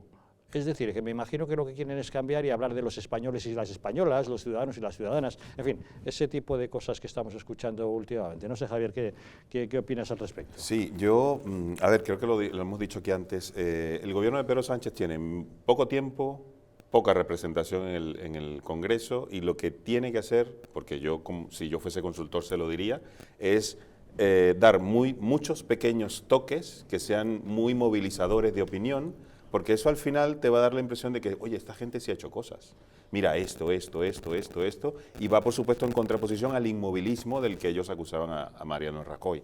Entonces, yo creo que vaya por delante el hecho de que yo considero de que, o sea, la sociedad está horrorizada con todo lo que va sucediendo, del maltrato, del abuso, de la violación y de todo lo que ocurrió en La Manada, hay muchos casos, y creo que eso hay que evitarlo a como dé lugar, porque se denuncian los que vemos, pero hay miles o millones, yo no sé, millones no, pero muchísimos que no se denuncian por temor, etcétera, y yo creo que la sociedad ya está bien de que siga viviendo eso. Dicho esto, yo lo que sí quiero es que no se ideologice un problema y que se convierta en algo político, en algo ideológico y no en la solución real del problema. Lo que tú decías, el hecho de decir sí o no, ¿cómo se demuestra? Yo no sé, tú eres abogado y en un juicio no sé cómo demostrar si la mujer dice sí, yo dije que sí, o no dije que sí, el hombre dice que sí. Tendría que ser que la opinión de la mujer vale más que la del hombre en ese caso, para que tenga algún valor, porque si no uno dice sí, el hombre no va a decir que ella dijo que... Hay que definir quién tiene la carga de la prueba. La carga, vale. Entonces, en determinados casos se define, cuando hay una autoridad de las fuerzas del orden público tiene la carga de la prueba, el otro, es decir, vale más la palabra de un policía, por ejemplo. Entonces claro. Aquí habría que definir si vale la palabra de la mujer. En ese caso hay que llevar un modelito firmado para cuando diga yo, fulanita de tal, a 4 de agosto del 2018 autorizo a, y definir, porque otra cosa no se me ocurre. Si no es Por eso, sí, a menos que sea algo... Esto raya en el esperpento, señor letrado. Usted acaba de proponer que antes de que mantengamos relaciones con una persona le hagamos firmar una autorización. Tal y como está definido el problema, que no es un problema, el decir que hace falta una manifestación clara de decir sí, entonces viene la segunda parte del problema. En una relación íntima, ¿cómo puedes acreditar? Ya tenemos otro elemento de fuerza y de chantaje. Y yo siento decir que he ejercido y ejerzo en violencia de género. Entonces, tanto con víctimas como el turno se llama imputados, ¿no? Tanto como con imputados, y la verdad es que las ventajas, o sea, hay denuncias, hechos graves que no se denuncian y que son un drama y hechos realmente dolorosos que... Sí, correcto. Pero... No, sin duda, todo esto es dramático y las agresiones son intolerables, sin lugar a dudas. Pero la cantidad de denuncias falsas, de utilización de beneficios en separaciones, en ruptura es progresiva, o sea, no es proporcional, es progresiva. Entonces, miedo me da esta ley, o sea, porque miedo me da tal y como se está proponiendo. Es un arma ideológica para cara, o sea, no le veo la utilidad, sino una fuente de ceder y de empujar en un problema que estamos muy grave. Yo creo que Pedro Sánchez necesita hacer políticas que movilicen a su electorado y lo tengan movilizado hasta que lleguemos a los penaltis, que nos queda 1 año y medio. Y una de las cosas que movilizan es la impunidad de la violencia de género, violencia machista, no por lo que ha contado el letrado de lo terrible de las situaciones, sino por la forma en que la autoridad actúa frente a ellos. Es decir, está en internet las preguntas que los jueces le hicieron a esta chica de la manada y, parece mentira que alguien que vive en el siglo XXI, que es una persona moderna, pueda hacer ese tipo de comentarios respecto a una mujer y no es una persona que vive en una sociedad islámica, que sí son sociedades, lo digo abiertamente, machistas, y que sin embargo pueda seguir ejerciendo tranquilamente y que cuando se producen casos como esos fallan. Yo pongo un ejemplo, yo hablé con Mor, que es el hermano de Mor, que es uno de esos chicos que casualmente de vez en cuando en Cataluña, tú te acuerdas, que los mossos tienen como deporte tirar a los negros por la ventana y después los jueces no solamente les absuelven, sino que el gobierno de España les crea un indulto. De España, no la Generalitat de Cataluña, les hace un indulto.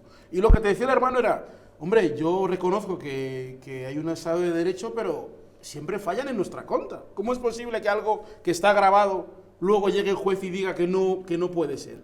Pues eso es lo que lleva a que Pedro Sánchez utilice esas situaciones para movilizar a su gente, creando, como bien se ha dicho, una situación que va a ser muy difícil de llevar a cabo, porque no vas a llevar en el bolsillo un documento para decir firmemos antes de hablar, pero políticamente el tema, al margen de lo que Pedro Sánchez esté haciendo, que creo que no va a tener tampoco mucha utilidad, pero es un tema realmente importante, el que tanta gente haya salido a la calle por el tema de la manada, no por los hechos, sino por la propia sentencia, la forma de aplicar derecho y la forma de enfocarse hacia eso, porque el ciudadano piensa que hay alguien que le defiende, o que si Aliou Diop, por ejemplo, fue asesinado en Lleida de una paliza de los Mossos, los familiares van a ver al señor Saura, que no es del PP, ni es de independentista, de ICV Podemos. y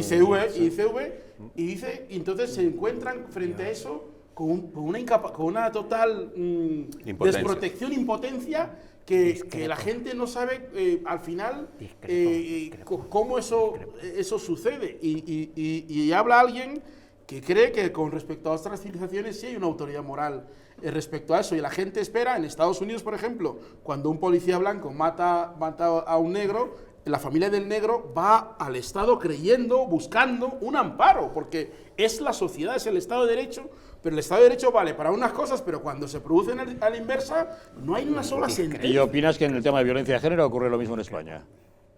Opino que lo que se ha hecho no va a servir para nada, pero que es la justificación para hacerlo. Para tranquilizar a las masas respecto a este conflicto social que se ha generado. Para movilizar a su gente para que llegue el momento. A ver, Enrique, ¿cómo lo ves? Mira, lo veo de la siguiente manera. A ver, ante todo, bueno, relaciones sexuales forzadas nunca, ni a través del engaño, ni a través de la fuerza, evidentemente. Eso es la premisa axiomática de la que partimos todos en esta mesa. Por tanto, sí al sí, y sí al sí es sí. Si permitís poner un poco de humor también a este asunto, hasta ahí te seguimos. Sí, ahora sí, luego, como lo sí, vayas a llevar a la práctica. Y sí, al sí es sí. Ahora bien, claro, aquí el problema está que esto me suena a un brindis al sol demagógico, me suena a demagogia barata a corto plazo, coincidiendo con los contertulios que me han antecedido, ¿no? Porque la cuestión va a ser eso de firmar un documento, pero además ante testigos. Hace tiempo que muchos lo venimos pensando que va a ser la manera, ¿no? Porque, claro, aquí la cuestión es cómo damos el consentimiento, cómo dan el consentimiento, cómo ella, porque hablamos de ella, da el consentimiento. ¿Cómo? ¿Dónde? ¿Cuándo? ¿Ante quién? Bueno, ¿por qué ya no nos importa? Bueno, sí, porque si fuera por coacciones, porque todos sabemos que también se puede obtener un sí expresado, verbalizado, o con el sentimiento de cabeza, o con el dedo, si queréis, de la mano, un sí a la fuerza. También se puede lograr un sí a la fuerza o a través del engaño.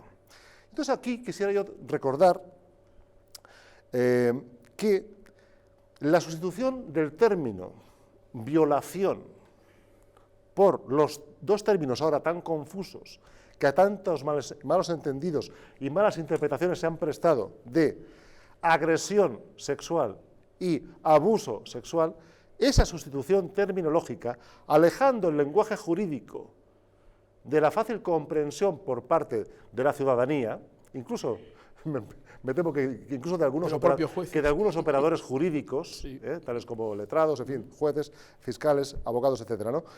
El responsable de todo eso fue el Partido Socialista Obrero Español. Fue el Partido Socialista Obrero Español quien hizo esa reforma sustituyendo esos términos. Entonces, a ver qué va a hacer ahora el gobierno del señor Sánchez Castejón. A ver qué va a hacer. Porque claro, sí al sí, sí al sí es sí. Pero cómo, dónde, cuándo, incluso el por qué. Incluso el por qué. ¿Cómo? Entonces, difícil tarea tiene ahora el legislador para hilar tan fino que quede todo esto bien clarito. Y aún me veo a ciertas horas de la noche, sobre todo cuando haya gente alcoholizada o en uso de otras drogas, estupefacientes, teniendo que ir a alguna especie de notario de guardia por las noches, a las 3, a las 4, a las 5 de la madrugada, que dé fe de que hay un consentimiento. Vamos a ver. A ver, el asunto no es para bromear, pero tiene también su parte de un cierto sarcasmo, es inevitable. Sí, pero fíjate que en Estados Unidos, si tú te quedas mirando a otra persona más de un tiempo determinado, creo que son 20 o 30 segundos, se considera acoso y puedes denunciar a esa persona. ¿Cómo se demuestra? Pero al final hay juicios y sale gente culpada, con multas o con suerte cárcel. Hay unas cámaras de vídeo Ya, la verdad es que no lo sé, pero funciona allí. Entonces, yo de verdad pido como ciudadano que ese problema no puede seguir en España. No podemos despertarnos todos los días con un nuevo asesinato, que hubo uno creo que hoy ayer. Es algo terrible, no solo asesinatos, sino violaciones, maltratos, etcétera. pero que la solución sea real, que no sea, como digo, ni ideológica, ni de comunicación política, sencillamente para movilizar masas, es lo que porque ¿qué es lo peor que puede ocurrir? Que propongan una solución y luego no se detengan ni las violaciones, ni se detengan, sino que crezcan o se mantengan. Entonces, una gran ilusión se convierte en una gran decepción cuando no se consiguen los resultados. Entonces, se les puede venir en contra, lamentablemente, si lo hacen solo por el postureo, como bien decías. Ojalá que no, y ojalá que lo hayan hecho con gente especialista que sepa de esto. Lo veo delicado y solo se me ocurre recurrir nuevamente a nuestro abogado. De verdad, lo veo muy delicado el tema. Vamos a ver. El derecho penal se le puede pedir lo que se le puede pedir y al sistema jurídico se le puede pedir lo que se le puede pedir. Ningún sistema jurídico penal ha sido tan perfecto en ninguna sociedad política que haya evitado todos los delitos que se pueden cometer. O sea, sería entrar en un debate filosófico y dogmático sobre cada familia de delitos, por qué se delinque, cuál es... Pero, o sea, el derecho penal no soluciona todo. O sea, el derecho penal jamás va a poder impedir que haya asesinatos, que haya robos, porque, o sea, no, son otras cosas. Cada delito tiene su razón y su motivación. Es decir, el derecho penal tiene una función que es evitar, dulcificar, pero no extirpar. Eso no se le puede pedir al derecho penal.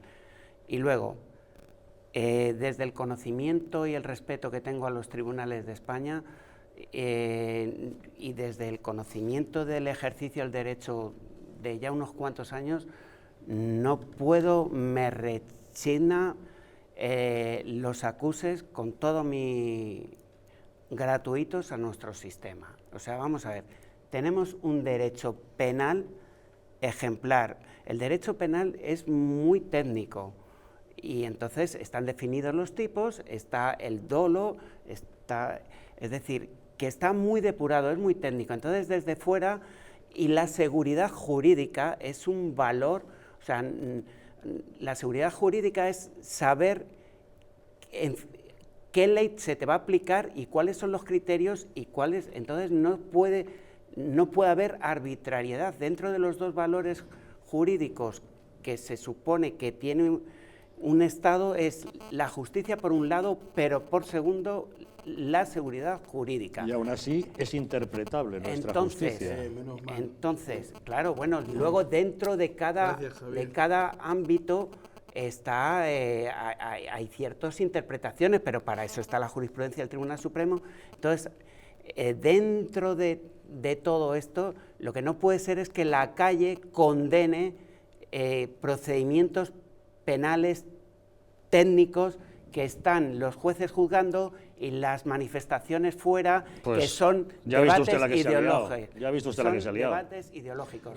Entonces, el sistema, podríamos decir al modo de Aristóteles que hay justicia lunar y justicia sublunar.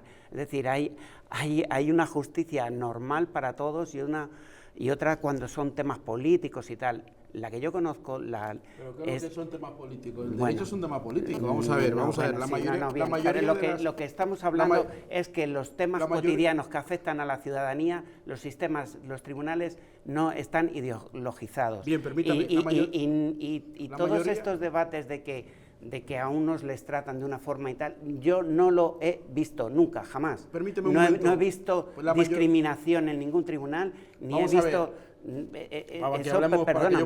Perdóname, es que eso para mí es una invención. La mayoría de la jurisprudencia que existe en el mundo no surgieron de las facultades de Derecho, surgieron porque hubo gente como tú, como yo, que nos indignamos ante muchas cosas y a partir de ahí los legisladores crearon leyes. No fue que había un grupo de señores sentados en TV3 escribiendo y haciendo la vida. Es muy importante recordar dónde venimos porque incluso el propio libro más vendido del mundo, que es la Biblia, que tiene un fundamento religioso, también tiene un fundamento bastante que tiene que ver con algunas de las leyes que tenemos en esta sociedad, ¿no? Y en el derecho romano también. O sea, es decir, las cosas no vienen del aire, vienen producto de la sociedad. Entonces, cuando en este caso, el caso que estamos hablando, pero en otros, por ejemplo, Nosotros hemos dicho aquí que el 155, que es un instrumento que viene en la Constitución para aplicarse, debía aplicarse porque ha habido gente que se ha saltado las leyes, ¿no? No es porque nosotros de repente estamos aquí diciendo vamos a inventar tal cosa. Lo que quiero decir con ello es que la sociedad participa del derecho, la sociedad participa de la política, la sociedad participa de la comunicación. La sociedad no está al margen de la realidad y hay unos señores diciendo bueno, esto está bien o eso está mal. Y pongo un ejemplo, la inversión de la carga. La acción afirmativa no es un principio de los comunistas ni de los españoles, es un principio liberal. Nació en Estados Unidos en el marco de la sociedad liberal. La acción afirmativa y la inversión de la carga, que en este momento está en cuestión porque de repente el multiculturalismo es el gran enemigo de Europa, pero en los años 60, en los años 70, y ahí tenemos, podemos ir desde Luis de Grandes a otros que tienen escritos al respecto, invito a leerlos, sobre muchas de las cosas que ahora de repente parecen nuevas, pero no es nuevo que la sociedad forma parte del derecho. Pues veremos qué es lo que ocurre. De momento ya saben lo que hay, una propuesta, un anuncio que ha hecho Carmen Calvo, la vicepresidenta del Gobierno, diciendo que el Gobierno va a reformar el Código Penal para garantizar efectivamente que ante una relación sexual haya una aceptación evidente, un sí evidente antes de que se produzca ese contacto. En fin, veremos en qué termina todo esto. Pequeña pausa y volvemos de inmediato para hacer recuento un poco de cómo está el gobierno de Pedro Sánchez. ¿Saben ustedes que además de tener más ministros que el de Rajoy, tiene también más secretarios de Estado, más directores generales y más asesores? Vamos a echar números.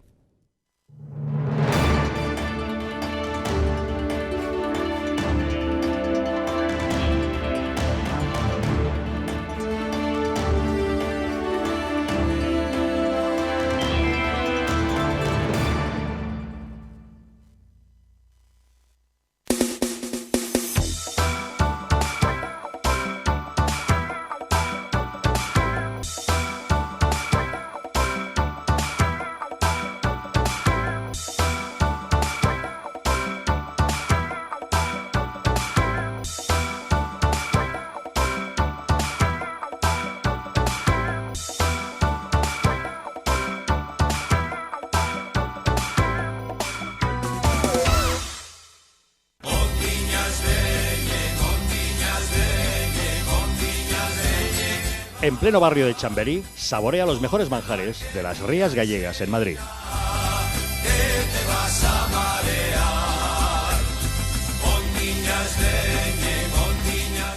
Restaurante Villafoz, el mejor sabor de Galicia en Madrid.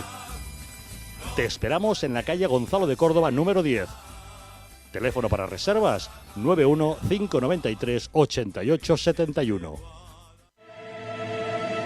El que no ama a su patria, no ama nada. Grandes traidores a España, desenmascara a los Judas que la historia ha convertido en héroes. Un pueblo puede sobrevivir a sus enemigos, pero no a la traición de sus gobernantes. ¿Por qué en nuestras escuelas los más infames, genocidas, racistas y sediciosos son venerados como auténticos héroes? ¿Por qué personajes que pretendían el exterminio de los españoles son homenajeados con plazas, calles y colegios en España? Desmontaremos una por una las falacias de la falsa leyenda negra. Un libro que descubre a los traidores que cambiaron para siempre el rumbo de nuestra historia. Porque solo conociendo a los traidores del pasado podremos identificar a los enemigos del presente.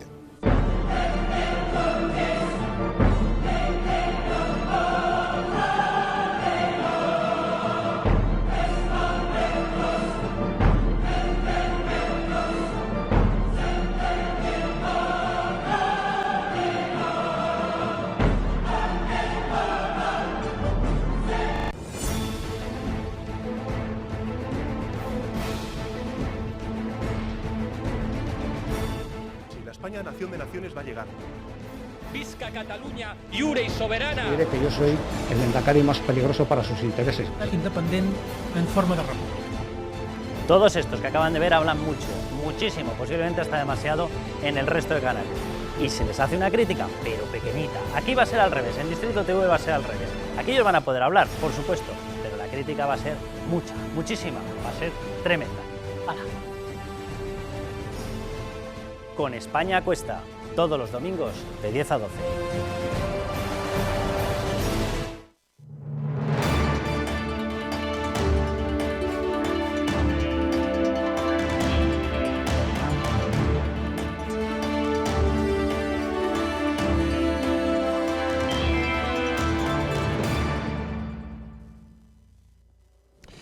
Todos ustedes saben que el gobierno de Pedro Sánchez tiene más ministros que el gobierno que tenía Mariano Rajoy. Eso ha sido muy comentado, pero no solamente eso, resulta que también tiene más secretarios de Estado, más asesores en cada ministerio, más directores generales. Vamos a hacer un rápido repaso acerca de las personas que integran cada uno de los gobiernos. En el tema de los ministros, todos ustedes saben que el de Pedro Sánchez tiene 17 carteras, mientras que Mariano Rajoy tenía 13. Ahí ya son unos cuantos más. En cuanto a los asesores que tiene cada uno de esos ministerios, nos vamos a números bastante más gruesos. Resulta que Pedro Sánchez tiene 102 frente a los 78 que tenía Mariano Rajoy. Si nos vamos al escalafón de los secretarios de Estado, nos encontramos que frente a los 36 que tiene el gobierno de Sánchez, Rajoy tenía 25, y por lo que se refiere a directores generales encontramos también un ligero incremento. Pasamos de 64 que tiene ahora frente a los 61 que tenía el otro. Pero esto es solamente el principio, porque ahora viene lo que es el reparto de lo que llamarían la joya de la corona, que son la multitud de empresas públicas que cuentan además con unos salarios más que interesantes. Tenemos, bueno, pues Indra, Enagás, bueno, un montón de empresas en las que hay participación y en las que hay salarios muy interesantes. Algunos de ellos, pues de 1.800.000 euros al año, por ejemplo, 1.700.000, 650.000, 200.000, 190.000. Por ejemplo, veamos, el presidente de la agencia EFE, al que designa el gobierno, tiene un salario de 111.000 euros. Tenemos también la dirección de paradores, 180.000, correos, 190.000, Radio Televisión Española, casi 200.000 euros de salario, loterías, la SEPI, Red Eléctrica Española. Es decir, hay una serie de puestos bastante interesantes. Algunos de ellos, bueno, ya están todos ocupados, pero lógicamente el nuevo gobierno tendrá que ir ya alterando estos nombramientos. Y esto ya es la siguiente fase, por llamarlo de algún modo, de lo que se considera el reparto de prebendas y de salarios que en muchas ocasiones sobrepasan en mucho y multiplican al del presidente del gobierno, que está en unos 80.000 euros al año. En fin, ¿algún comentario respecto a la estructura de los gobiernos y los repartos y prebendas? ¿Algo que decir? Por supuesto que sí. A ver, esto denota que estamos en campaña electoral clarísimamente. Dentro de apenas 10 meses, en mayo del año 2019, tenemos elecciones municipales en más de 8.000 municipios, en 13 comunidades autónomas más 2 ciudades autónomas. Tenemos también elecciones en los consejos insulares de Canarias y Baleares, y tenemos también las elecciones europeas. Y bueno, y estamos también en campaña permanente porque, claro, como máximo tiene 2 años de mandato el actual gobierno del conjunto de la nación, con lo cual también habrá en algún momento elecciones generales, en menos que canta un gallo, ¿no?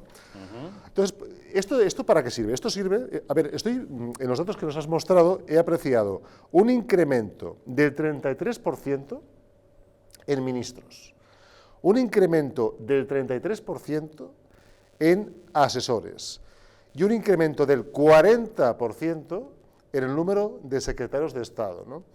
Esto, además, amén de, bueno, pues estos sueldos de tu vida que tienen los dirigentes de estas las empresas públicas, participadas y todo eso. Entonces, claro, da la sensación de que España va no bien, va requete bien, por no pensar, no sé decir de puta madre, no sé qué.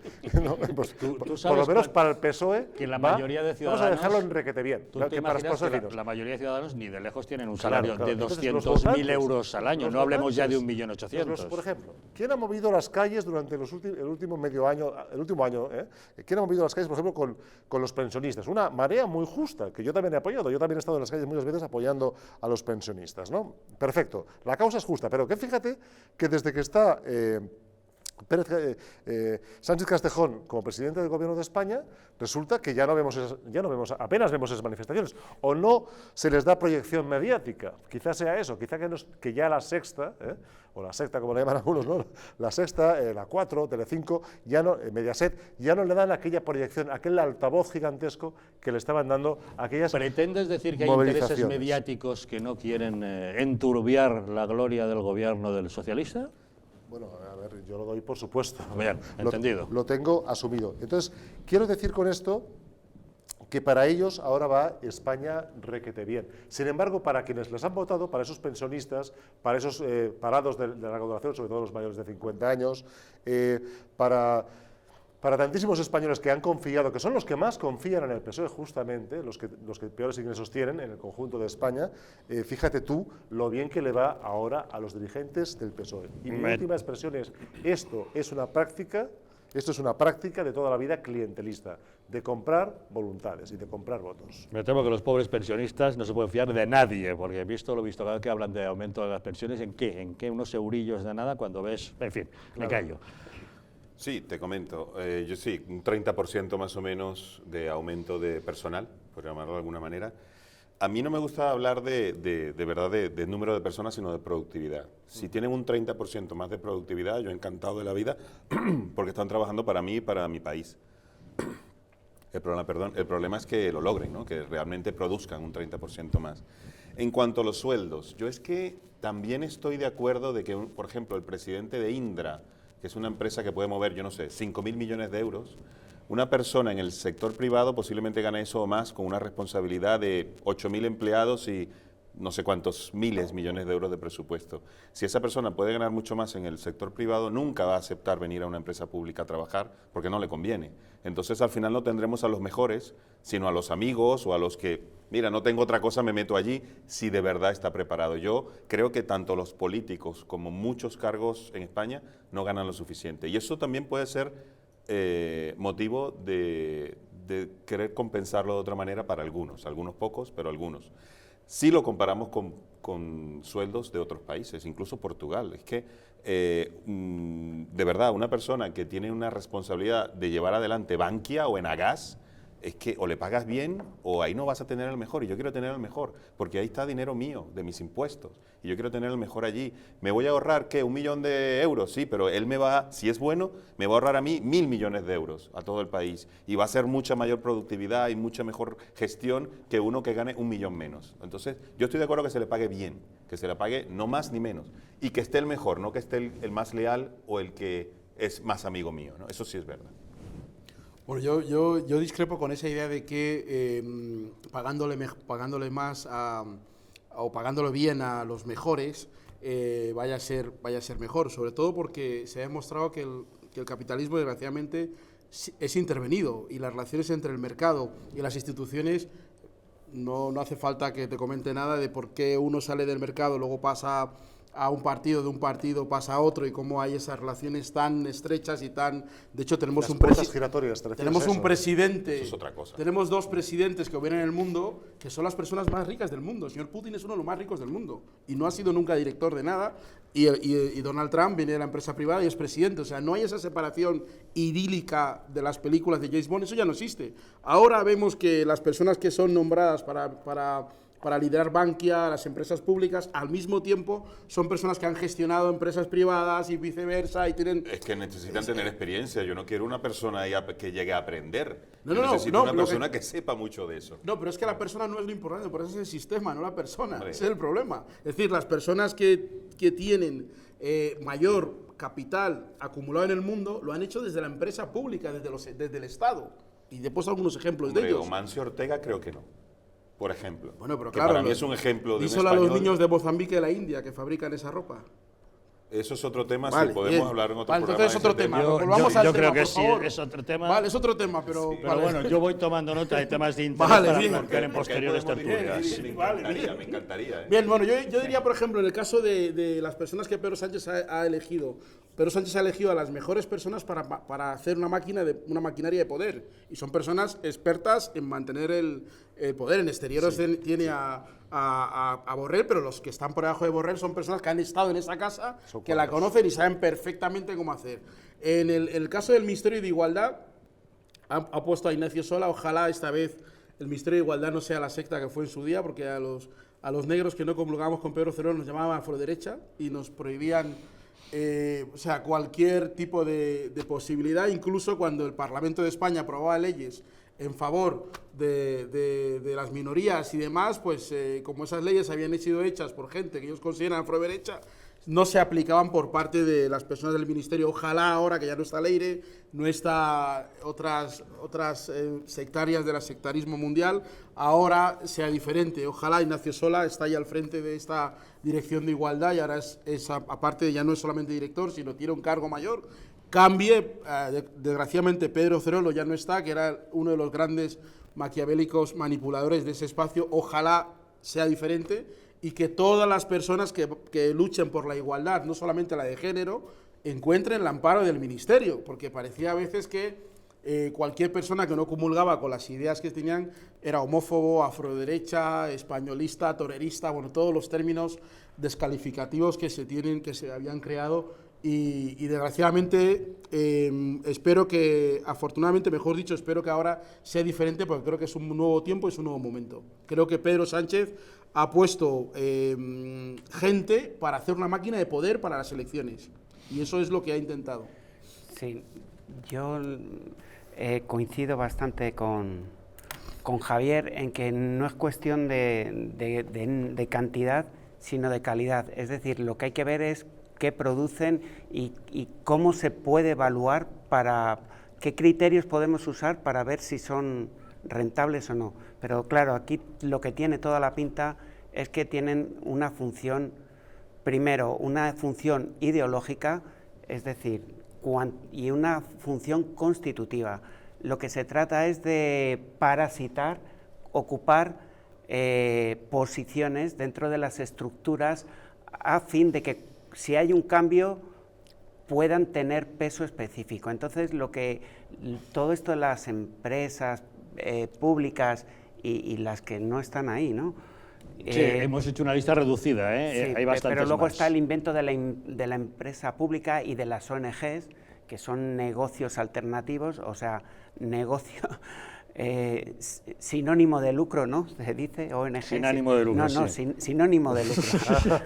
y bien, entonces sí, lo que tiene que... Vamos a ver, si hubiera un marco definido, claro, coherente de eutasia, de cuáles son los objetivos, si hubiera unos parámetros para medir, pues cuántos hay, lo mismo pueden ser pocos, pero claro, si lo que vemos que no tienen ningún tipo de control, que solamente tienen una función ideológica, parasitaria y constitutiva, pues claro, el tema es que siempre es como las competencias, que se van cogiendo, se va haciendo bola de nieve, pero no se va renunciando. O sea, no hay irretroactividad, volver a la situación anterior. Entonces, el próximo gobierno... Situación anterior idílica, ¿no? Situación anterior idílica. Sí, lo suyo es gestionar con las personas que sean necesarias, y entonces eso hay mecanismos para evaluar en qué objetivos se buscan y tal, pero pues sí, esto lo que tiene toda la pinta es de que es un arma ideológica y para seguir engordando la red clientelar. Yo estoy deseando que llegue la próxima sesión de control parlamentario en el Congreso de los Diputados y precisamente el principal partido junto al PSOE que ha upado a Pedro Sánchez a formar este gobierno, que es Podemos, el Podemos de Pablo Iglesias y sus famosas confluencias territoriales, ¿no? Que espero que le pedirán cuentas sobre estos sueldazos, de cómo se combinan estos sueldazos con la supuesta defensa de los trabajadores y las trabajadoras precarizados que han sufrido durante los últimos años durísimas, draconianas reducciones salariales. Me gustaría ver qué hace Pablo Manuel al respecto, ¿no? Pablo Manuel Iglesias. Turrión. Pablo Manuel Iglesias Turrión. Yo creo que Pablo Iglesias y Podemos no están en una posición de presentar ningún tipo de batalla. Esa sí es una batalla ideológica dentro de la izquierda en este momento, sobre todo porque Pedro Sánchez ha llegado y lo primero que ha hecho es pegar a la mandíbula y pegar al tobillo, y Podemos ha quedado fuera de disdibujado y no tiene legitimidad ahora Podemos para venir a preguntarle todo lo que quiere hacer. No muy puede. difícil justificación. No tiene capacidad. Pero si el gobierno de Pedro Sánchez le está haciendo concesiones y, por ejemplo, Radio Televisión Española, una de estas empresas públicas en las que hemos visto, el nombre que figura en esta tabla es todavía del antiguo director general nombrado por el PP, pero sabemos que el gobierno de Pedro Sánchez le ha regalado Radio Televisión Española a Podemos. Bueno, pero lo que quiero decir es que Podemos es como cuando en un combate uno de los boxeadores está muy golpeado y le dices, toma un poco de agua. Pero le vas a dar agua, pero el agua no le va a hacer nada. Pero porque... es que no le ha dado agua, le ha dado la poción mágica, aquella en la que Obélix se cayó de pequeñito. Le ha dado el control de la información y, por tanto, de la manipulación y la propaganda. Hasta que llegue el PP y pregunte lo que ha dicho. Cuando la oposición empieza a hacer oposición y decir, oye, ¿cómo es posible que esta gente cobra estos sueldos cuando habéis dicho que la casta y demás y todo eso? Ahí va a haber una situación muy parecida al debate que hemos visto en el Partido Popular, un poco más violento, porque en Podemos no es igual que el PP, pero eso se va a dar. No, es que en Podemos acabó ese debate cuando se compraron un chalet en las afueras de Madrid. En Galapagar, sí. En Galapagar, y entonces ya el tema de la casta es un tabú dentro de Podemos, porque inmediatamente todos los dedos van a ir directos a Pablo Iglesias y a su pareja, claro. O sea que Íñigo Rejón tiene ya la posibilidad de irse directamente al PSOE sin que haya un congreso. Depende de él. Bueno, señores, se nos acaba el tiempo. Ha sido un placer contar con ustedes en la mesa. Don Javier Galue, muchas gracias un día más por acompañarnos. Enric Martínez, gracias por habernos visitado desde Tabarnia y habernos acompañado esta noche. Don Julián Gómez Brea, muchas gracias por haber estado también con nosotros. Un placer. Y avui en Fupea, un placer siempre. Muchas gracias, ya parlarem. Ya anirem parlant, sí señor. Nos vamos, también muchas gracias a todos ustedes por habernos acompañado, pero no se vayan, porque ahora les dejamos con la película. Hoy, su mejor jugada. Es la historia de Sarah Davis, una chica de 15 años que tiene un don natural para el fútbol.